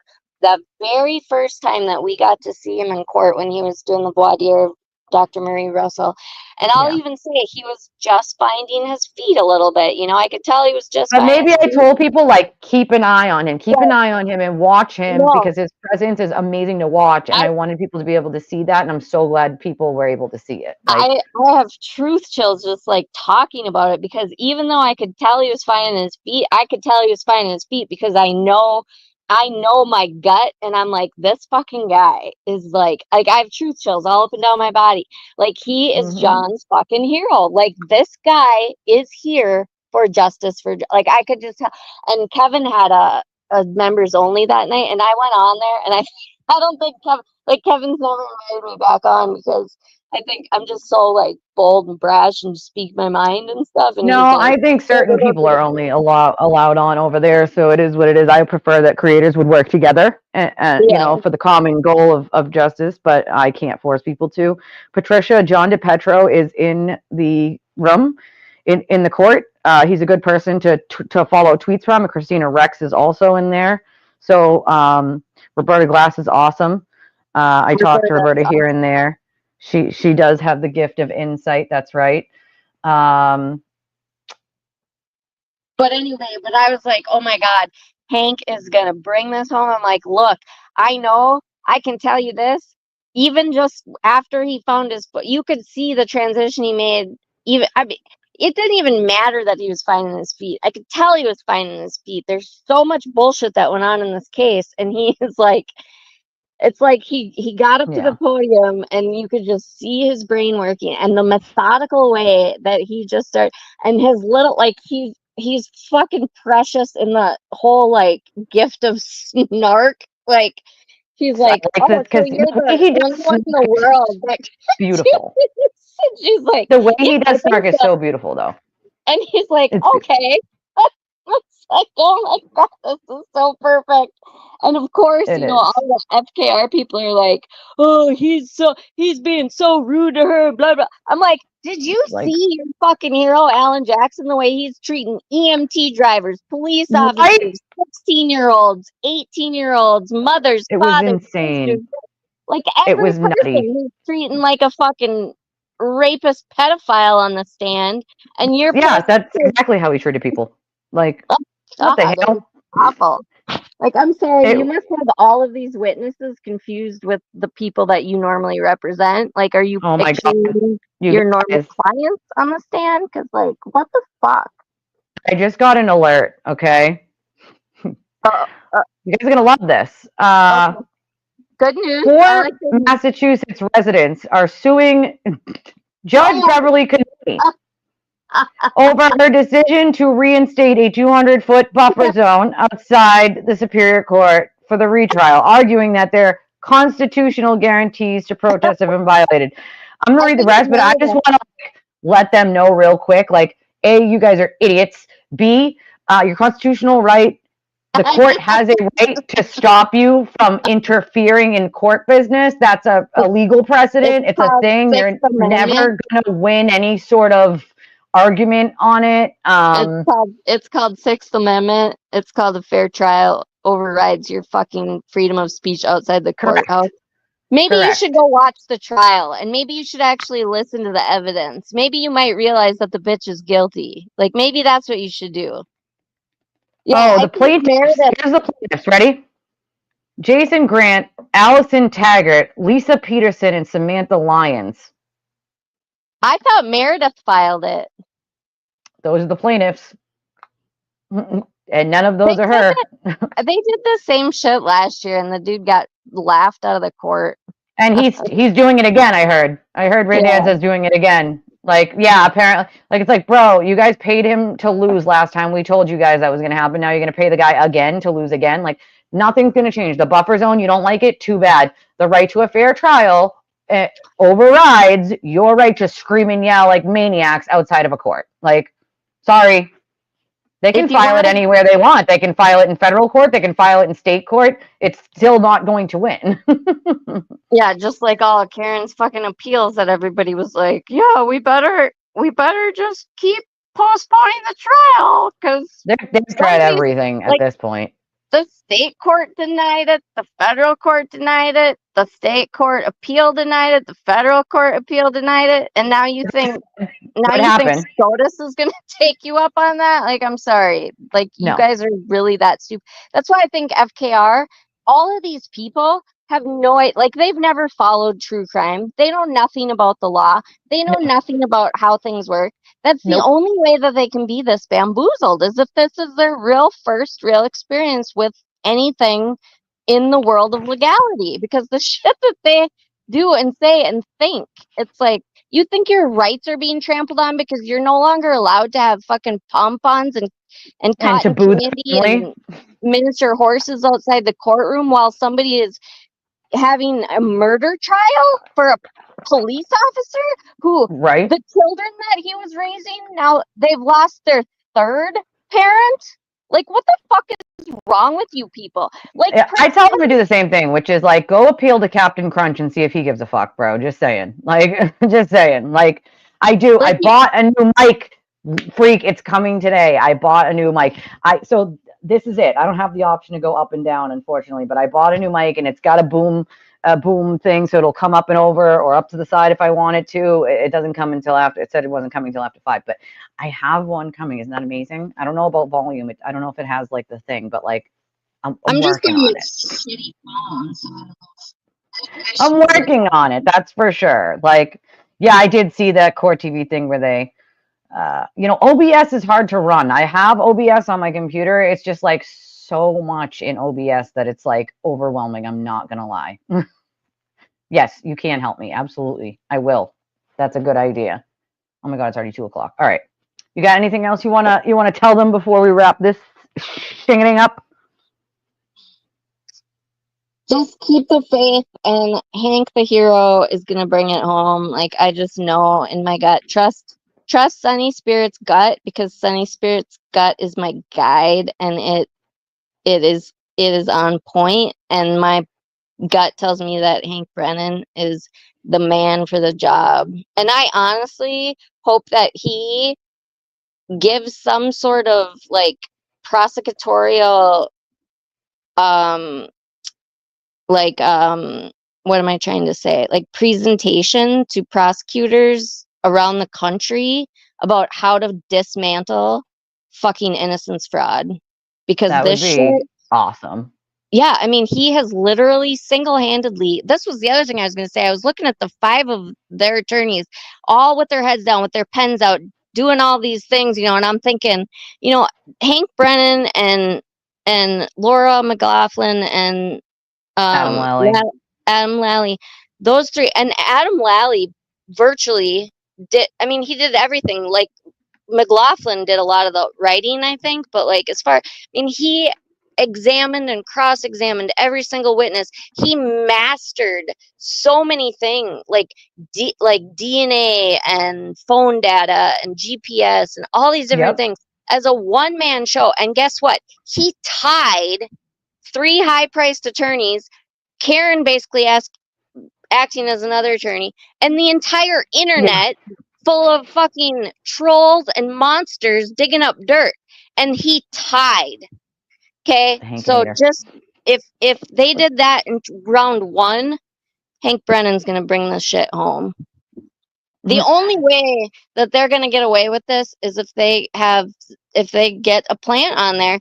And honest to God, like, I think that Hank's gonna be able to sniff them out. And furthermore, I don't think he's gonna let them do an Allen charge for, like, you guys are gonna go deliberate until you get a fucking verdict on this. They have to give it if they come back more than twice. Usually they give it after twice, but still, I mean, let's just hope this is a smoother process this time. This evidence is so overwhelming. That's the other thing. Like, if you watch any other trials, the amount of evidence, typically these whole, like, police corruption and everybody, like, they only do that when the evidence is so overwhelming. That's the only option they have. The only way that she's not guilty is if somebody planted taillight.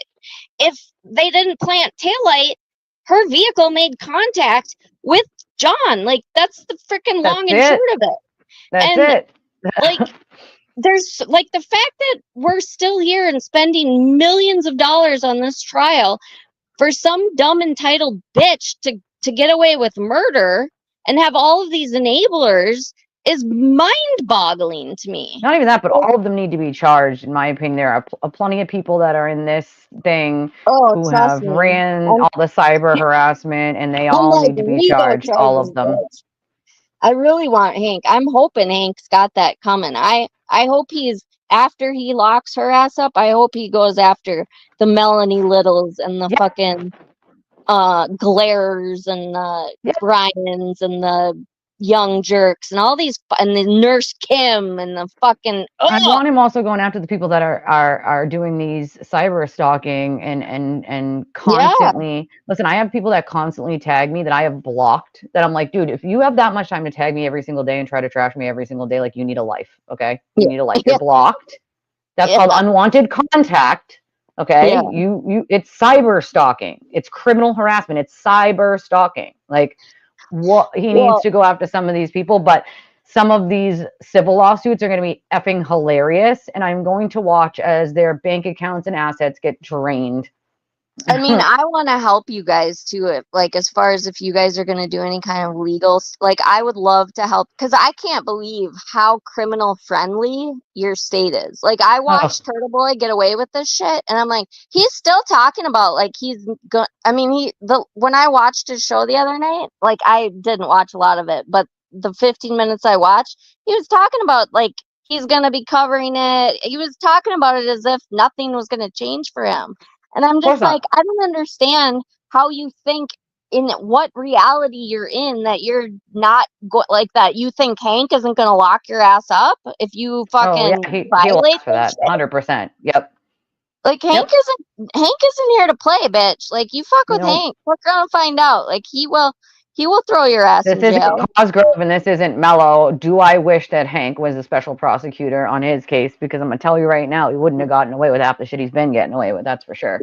Well, hopefully Hank will take on for Mello. Maybe. You know, maybe that could be the next long-term goal in this thing.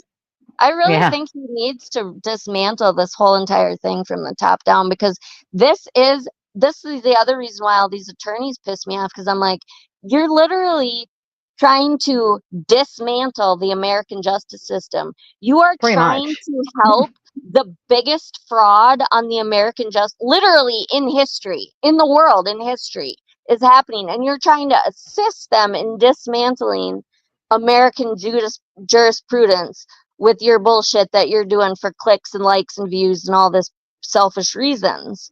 And you took an oath to uphold this law, and you took an oath to your country. And this is basically terrorism. Like ultimately, that's what I feel like this is. I mean, there's definitely RICO charges. I'm sure that this money is being funneled and laundered, and that's how all I've these been super thinking about chats. Rico for a while, like right before like you sort of popped into like YouTube and stuff. I'd been talking about Rico for a bit because usually if there's something Rico, like they're gonna charge with it. Like they love Rico. Love it. If they can charge you with Rico, they will charge you with Rico. So I am shocked that Rico has not been charged yet in this case. Well, that's why I'm like, that was another thing where I'm like, I'm trying to figure out where these people have connections, because that was my other thing. I'm like, how is he not in jail? Like, this dude should be in jail until his Yeah. trial. And so should Karen, quite frankly. She's out fucking getting wasted.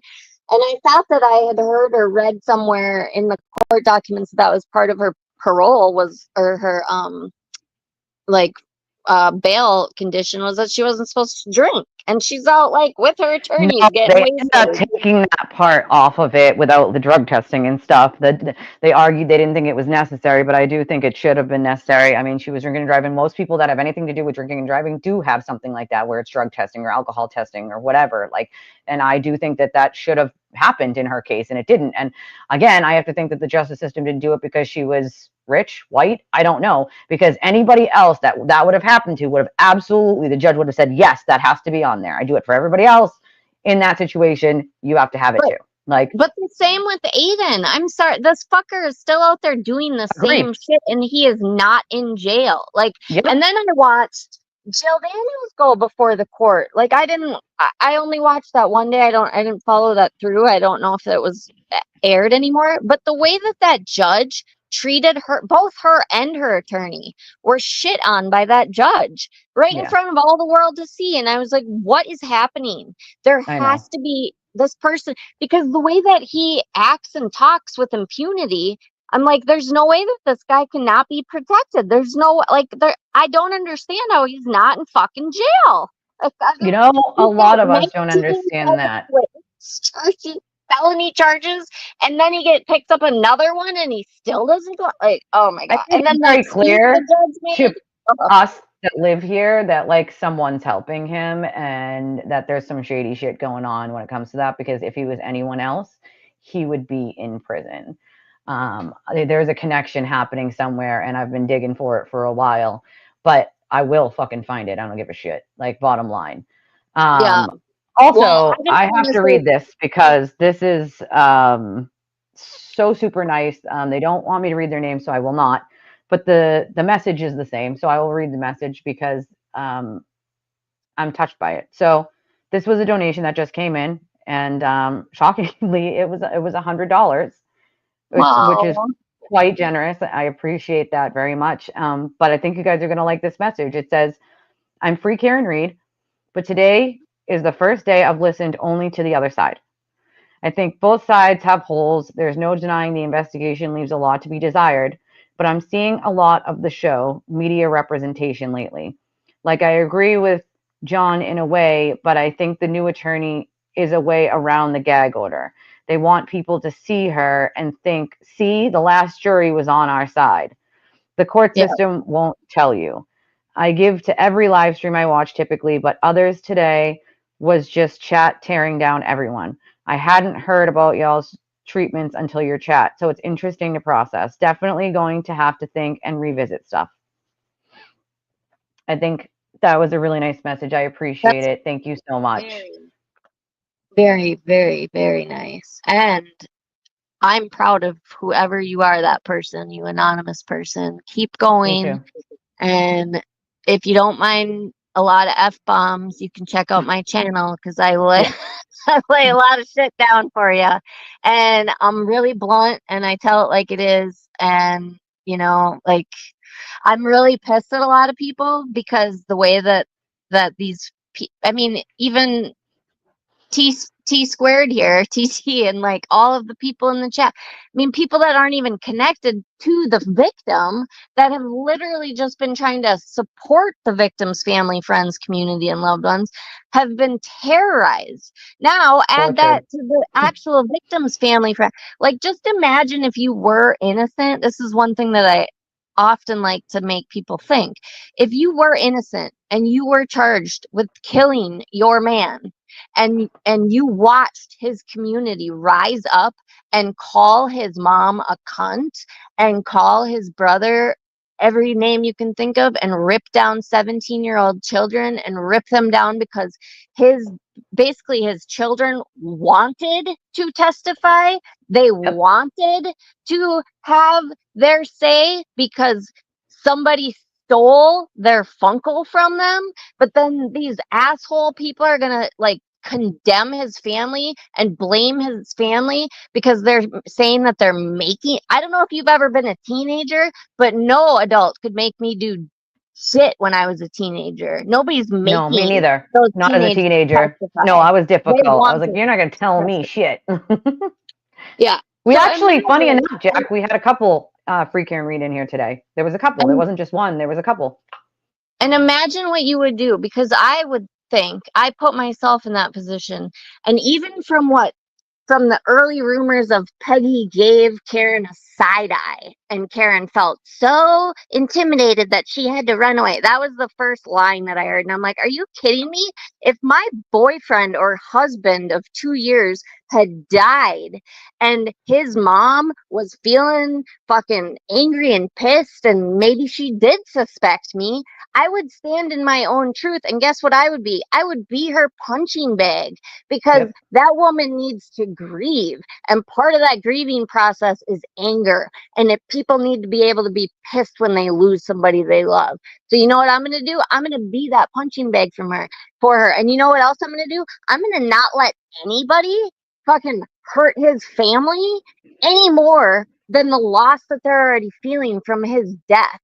And this bitch is not only, I mean, even if you in your mind want to think she had nothing to do with this witness intimidation, which, spoiler alert, she's the puppeteer, but let's pretend like she had no part in it, she had no say in it.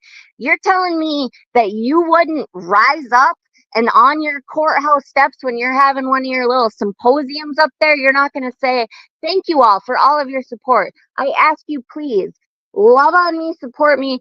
Do not boo his family. Harass. Do not the family harass or anyone else. Do not harass his community, his friends, anybody in this community that is here to support him. You leave them alone. You can support me without treating them like shit. And if you can't do that, then I don't want your support. That's right. So now ask yourself, after you ask yourself all those questions, now think to yourself, what kind of evil creature would you have to be to not only allow that shit to happen, but to encourage it, entice it, look for dirt on people, and continually feed the monsters that are terrorizing this man's loved ones and community? Yep. That is how I mean, there's not one time that she or him have ever said, don't harass people, don't intimidate people, don't call their homes, don't text them, don't email them, they want them to. That's very abundantly clear here. Yeah. And yes, Maureen, you're right. I am humbled. You know, it might not seem like it's a lot to most people, but $100 is a lot to me. That's part of groceries for the week for my house. So I appreciate it more than you know. You know, it humbles me. To that person, thank you. Because I will tell you what, Twisted Tragedy is one of the people, like, I'm a person, like I said, I want to gobble up all the information I can find. And so I'm listening to everybody, and I'm listening to, this was when I first came into the case, which was literally day one of trial one. And I'm like, just consuming all of this content. And there's like 95,000 people that think that Karen Read is innocent, and all of their shit is like, I'm still going to listen to it because I will always listen to everything, because that's how I'm going to find the truth. I have to weed through all the shit. And I still didn't really know. I mean, my gut knew, but I was like, yeah, she's guilty. But I was still like, but man, like, I literally, one of the first comments I made was, I am really scared for her. Is she with people that love her? Because I'm scared that she could hurt herself. Like, my concern when I first watched day one of trial, and by that time I already realized she was guilty, my very first podcast episode, I'm literally saying, I hope this woman has, that's what I remember. I haven't listened to it in a year and a half or however long it's been, but I remember feeling that way, and I'm sure I said it, like, please, if anybody hears this that knows her, make sure that she is with more than just her senior citizen parents, because senior citizen parents can't really fucking like keep an eye on you if you're in a Right. situation. So I'm like, make sure she's got support around her. But now the reason I'm so bold in the fact that I call her a cunt and a bitch and a psychopath is because I have done my research. I don't call people those names that don't deserve them, and I don't do that on a whim. Like I think she might be, or this is leading me to believe that. No, like Right. this woman is evil. It's evil. The way no, it's evil. There's nothing like it's mind-boggling because of the shit that I see her in these little videos jumping around like a teenage girl when she's a 44-year-old woman at her birthday party, like like jumping, but yet she's what, too sick to go up to the sidebar? Like I don't understand. I'm That was pretty sure weird. I don't get it. That was I think so fucking weird. I honestly think that she is I trying think to it like it was the jurors. I think it was Victoria telling her that the jurors had a problem with like she needed to be acting like she was an attorney when she wasn't. And like most defendants don't get up and just do the sidebar every time. So I think that was a bad look to the jury. And I think that's why they asked if she could add headphones because she's a control freak. So she still wants to know what's being said, but she I doesn't want to think get up.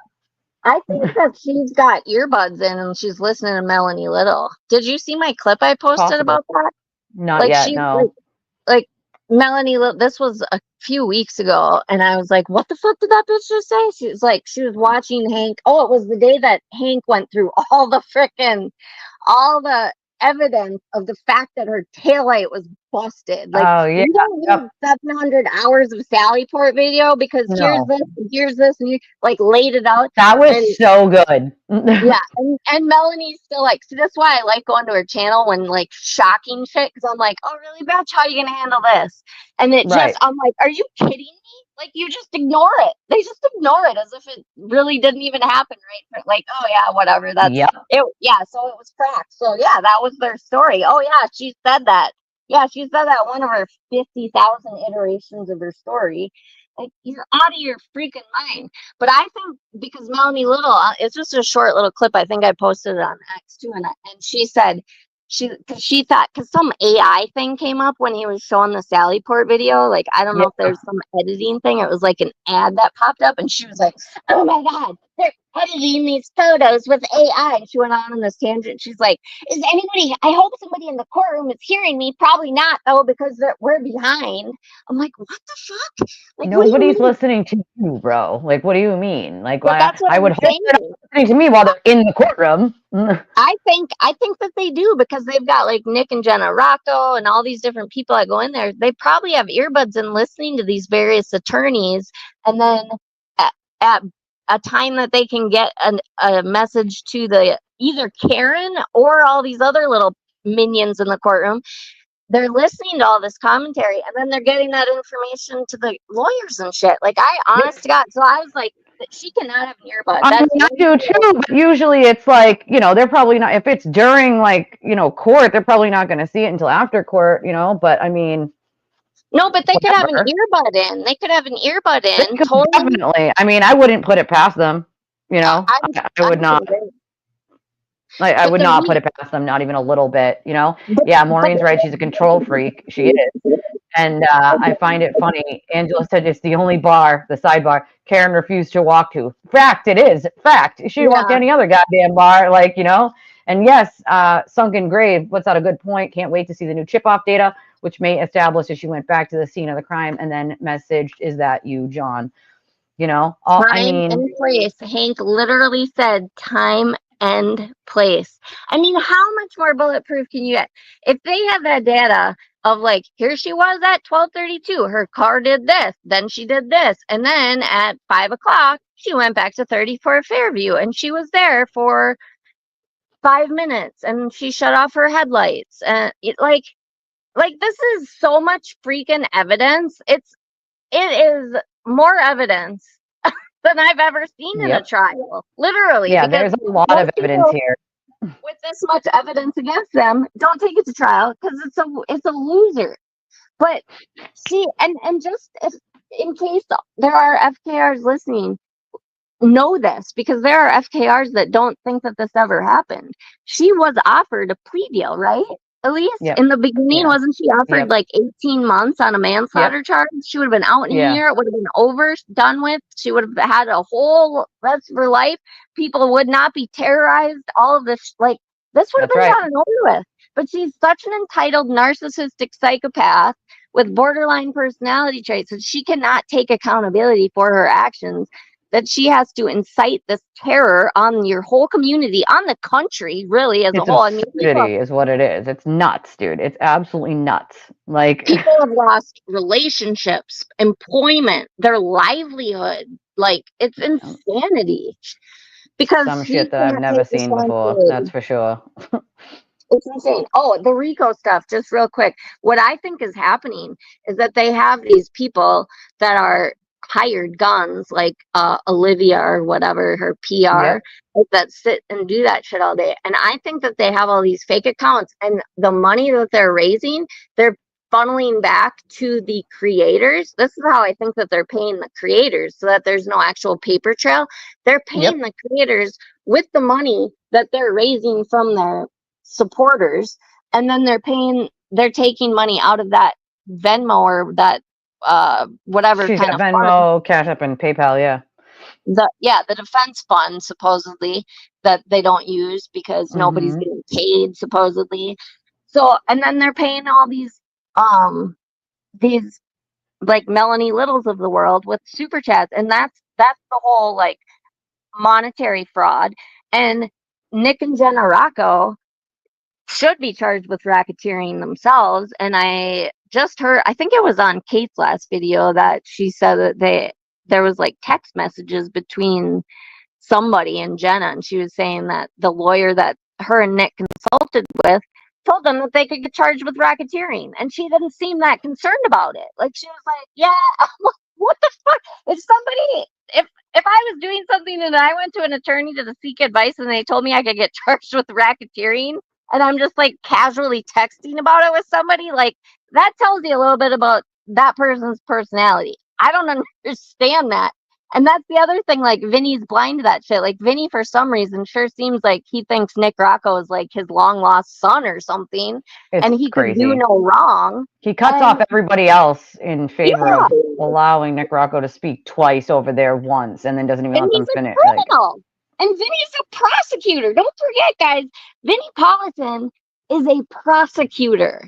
He was a mm-hmm. prosecutor. He prosecuted criminals. And now he's playing like all these criminals getting away with frauding the American justice system that he's Right. beholden to and loves so dearly. He's encouraging them to, to literally defraud the court and helping to terrorize victims' families in the process, basically encouraging people to do that by putting out all this It's the propaganda. dog whistles. It's always dog whistles with Dog the sewer whistles. people. It's dog whistles to make Yeah. them do what they do, and in turn get the sort of pat on the back from him, like, good job harassing this person I just blasted. When he blasts someone, it's a dog whistle. Hey, you guys go after this person. They're a piece of shit because I said so. Like, I wouldn't do this, but I think that you should lie your way onto the jury, like shit like that. There was another it's a dog whistle. It's also like spitting in the face of a judge and the justice system by saying that they don't, just because you're saying I'm not shooting you doesn't mean you're actually not shooting someone. right. I don't As you pull understand. the trigger, you know what I mean? Like, I understand that Judge Canoni is very defense leaning, and I appreciate that for a lot of reasons. But I'm too lenient. literally scared that she's going to be like giving her the minimum sentence. I No, can't. I don't think that happens. What's that? I think she remains the way she is during the trial, but I think you'll see, like, maybe we get to the end, if Karen's found guilty, I think that Bev throws a book at her, absolutely, because I don't think she appreciates the behavior in her courtroom. I don't think she appreciates what the defense attorneys did in her courtroom, and that's all on behalf of Karen. Remember that, the smirks, the smiles, like, Bev's watching all that, but as a judge, she can't say anything. She can't say anything because it could be considered bias. So remember that, like, what she does now is not really indicative of what she's going to do when Karen's found guilty, because, like, then at that point she can be like, I think you're reprehensible, like, I think you're awful, and I think your team is awful, and yeah, no, here's the book and I'm throwing it at you. And that's what I expect to see.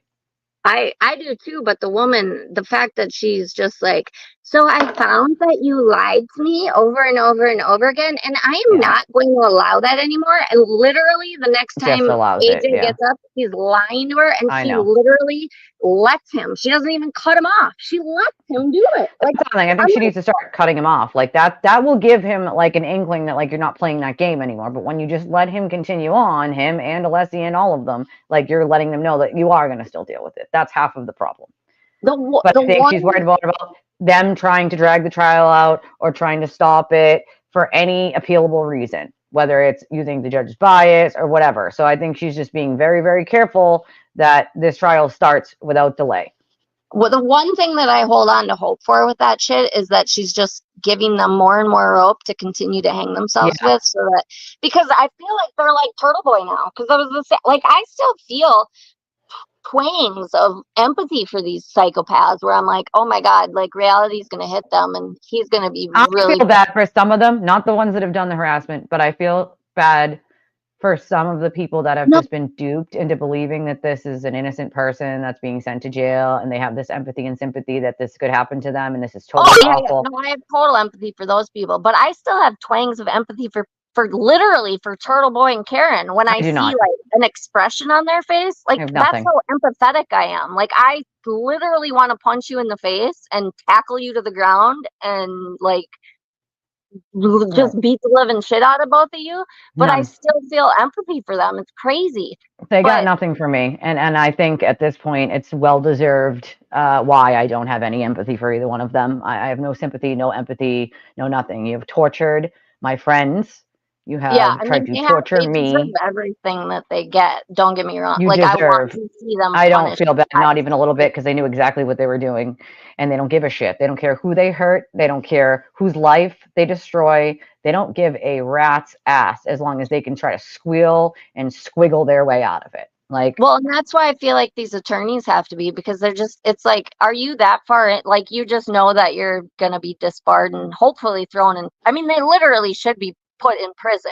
Like, they are at yeah, the helm of this just as much as Karen and Turtle Boy are. And they should be brought up on charges. Um, right.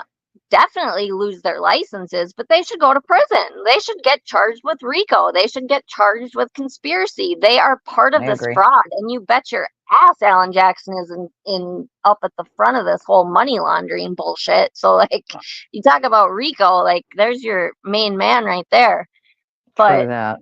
it's like, I just I just hope, that's my one hope, is that I hope that Hank Brennan is just like, yeah, okay, fine, let him just keep lying. I'm making a record so that we make sure that these motherfuckers get all their comeuppance when the time comes.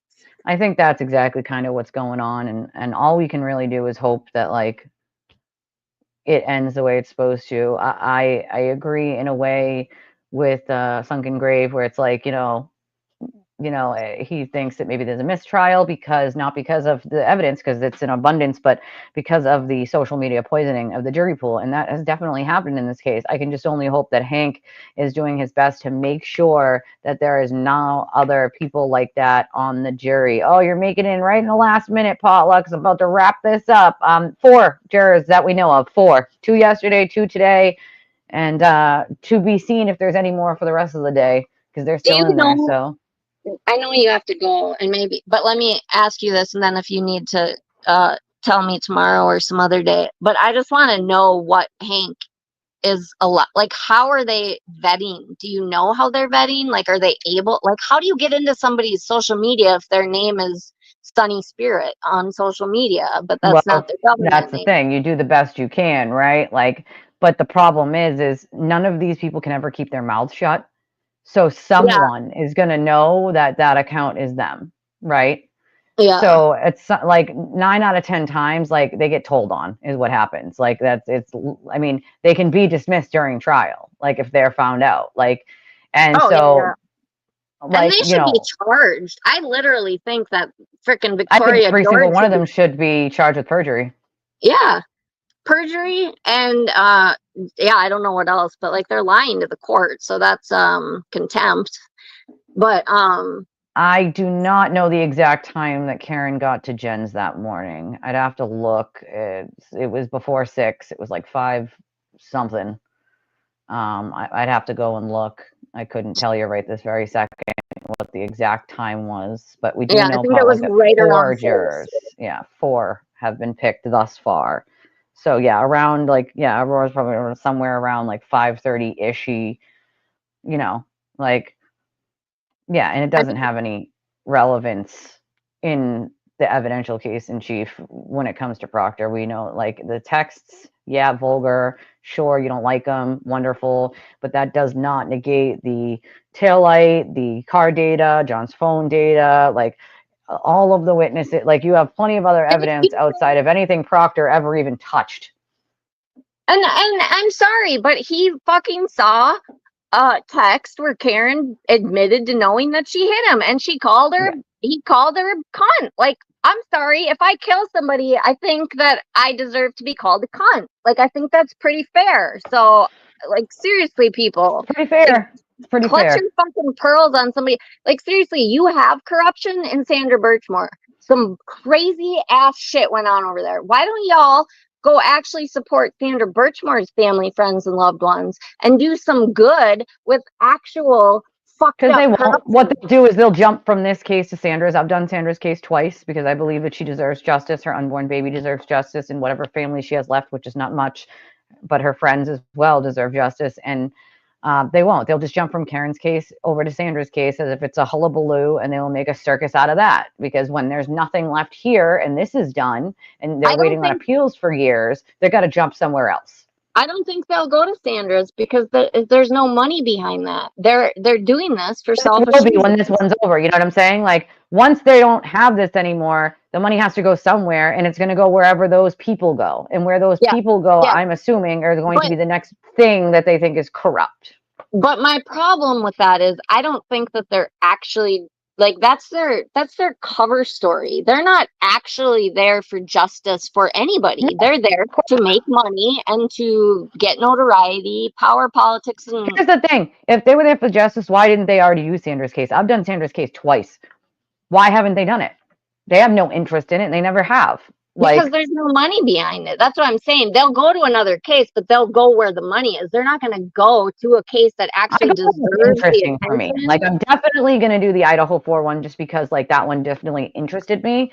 Like and but I like to do one at a time. You know, I like to do like one at a time. So it's like, but I do want to do Idaho only because that was one that I really followed closely, and like it was just I'm curious to pick your brain on that. I really would love to have a convo with you about that case. I've been avoiding it because I got so deep into that. Like that's how I ended up in this case, because I had to get the hell out of there because it was really like it was just I'm losing my mind over here. We had no court docs, you know. Now we're finally getting court docs. That was the problem, and now we're finally getting them when there was none before, and there was like this big secret gag. Everything was just like we couldn't get any information. That was half the problem with that one. So but now that we're starting to get stuff, now it's starting to put pieces of the puzzle together. So but I am going to cover that one. But I'm going to wrap this up, guys. The guy that stole that one I might do too. That one I actually did follow that when it was happening. It was a little bit interesting to me as well. Which one? But I'm going to the Lady Gaga one. Lady Gaga. The dog. They stole the dog, shot the guy. Oh, I haven't heard that. That one happened a while ago, so I'm surprised they didn't already take these people to trial already. But that one was interesting to me. I followed that at the time that it happened. What's the Lady Gaga? It was her dog. It was her dog walker. 5:35 a.m. 27-minute gap, says Maureen. Okay. I'm gonna wrap this up. I love you guys' stinking faces. Always. We love your stinking face, and we love you guys. Faces. Everybody say thank you to Sunny, of course, for joining us. She knows she's always welcome. I did follow the Delphi saga. I did. And there may be more to come on that one as well. But I'm going to wrap this shindig up. I love you guys. I love your stinking faces. Make sure you hit the like and the subscribe button. I would appreciate it. Make sure you go visit Sunny over at her channel, Sunny Spirit, on YouTube. Just a quick disclaimer. I have the mouth of a sailor, but the heart of Mother Teresa. Like, if I'm talking about it, I'm passionate about it, and my F-bombs come flying. So hopefully that's not offensive. But if it is, I'm sorry. It's just who I am. And you gotta love all of me. Probably not. What's that? If they follow me, that probably won't bother them. Well, that's why I heard somebody say something, and I'm like, really? Like, you're into true crime and you're offended by a fucking F-bomb? Like, I'm sorry, you probably shouldn't be hanging out in true crime chats. No Maybe. shit. I don't know. But, like, I'm going to be me. All of me. But thank you, Tristan. It was good to talk to you, and I hope to collab with you more. I love talking to you about this stuff. Of course. You can always text me and pop in, and why don't you give me a call tomorrow? We'll go over some stuff that we probably can talk about. Pick your brain. Yeah. Okay, cool. Sounds good. See you later. Thanks, honey. Bye. All right, guys, I'm wrapping this train up. Thank you all for staying with me. I appreciate everybody's love. Let me make sure real quick I don't have to thank anybody else because I don't want to forget. But obviously, if you do donate and I'm not live anymore and you're on my replay crew, I will read them when I come on, just like I did today. Oh, I see one. Hold on. Before we go, I want to read.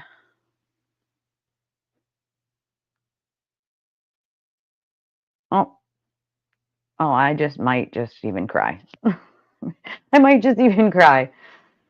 Okay, so it's another $100, and it's from Anonymous, and it says, "So thank you from someone who's been at the point where money has mattered a great deal. I appreciate you more than you know. I think this was a good show. I think we had a lot of great conversations like we always do. And most people know that they're welcome in my chat as long as you're not here to troll and you're not here to make a problem. You can ask as many questions as you want. We'll give you all the evidence. We'll give you the information.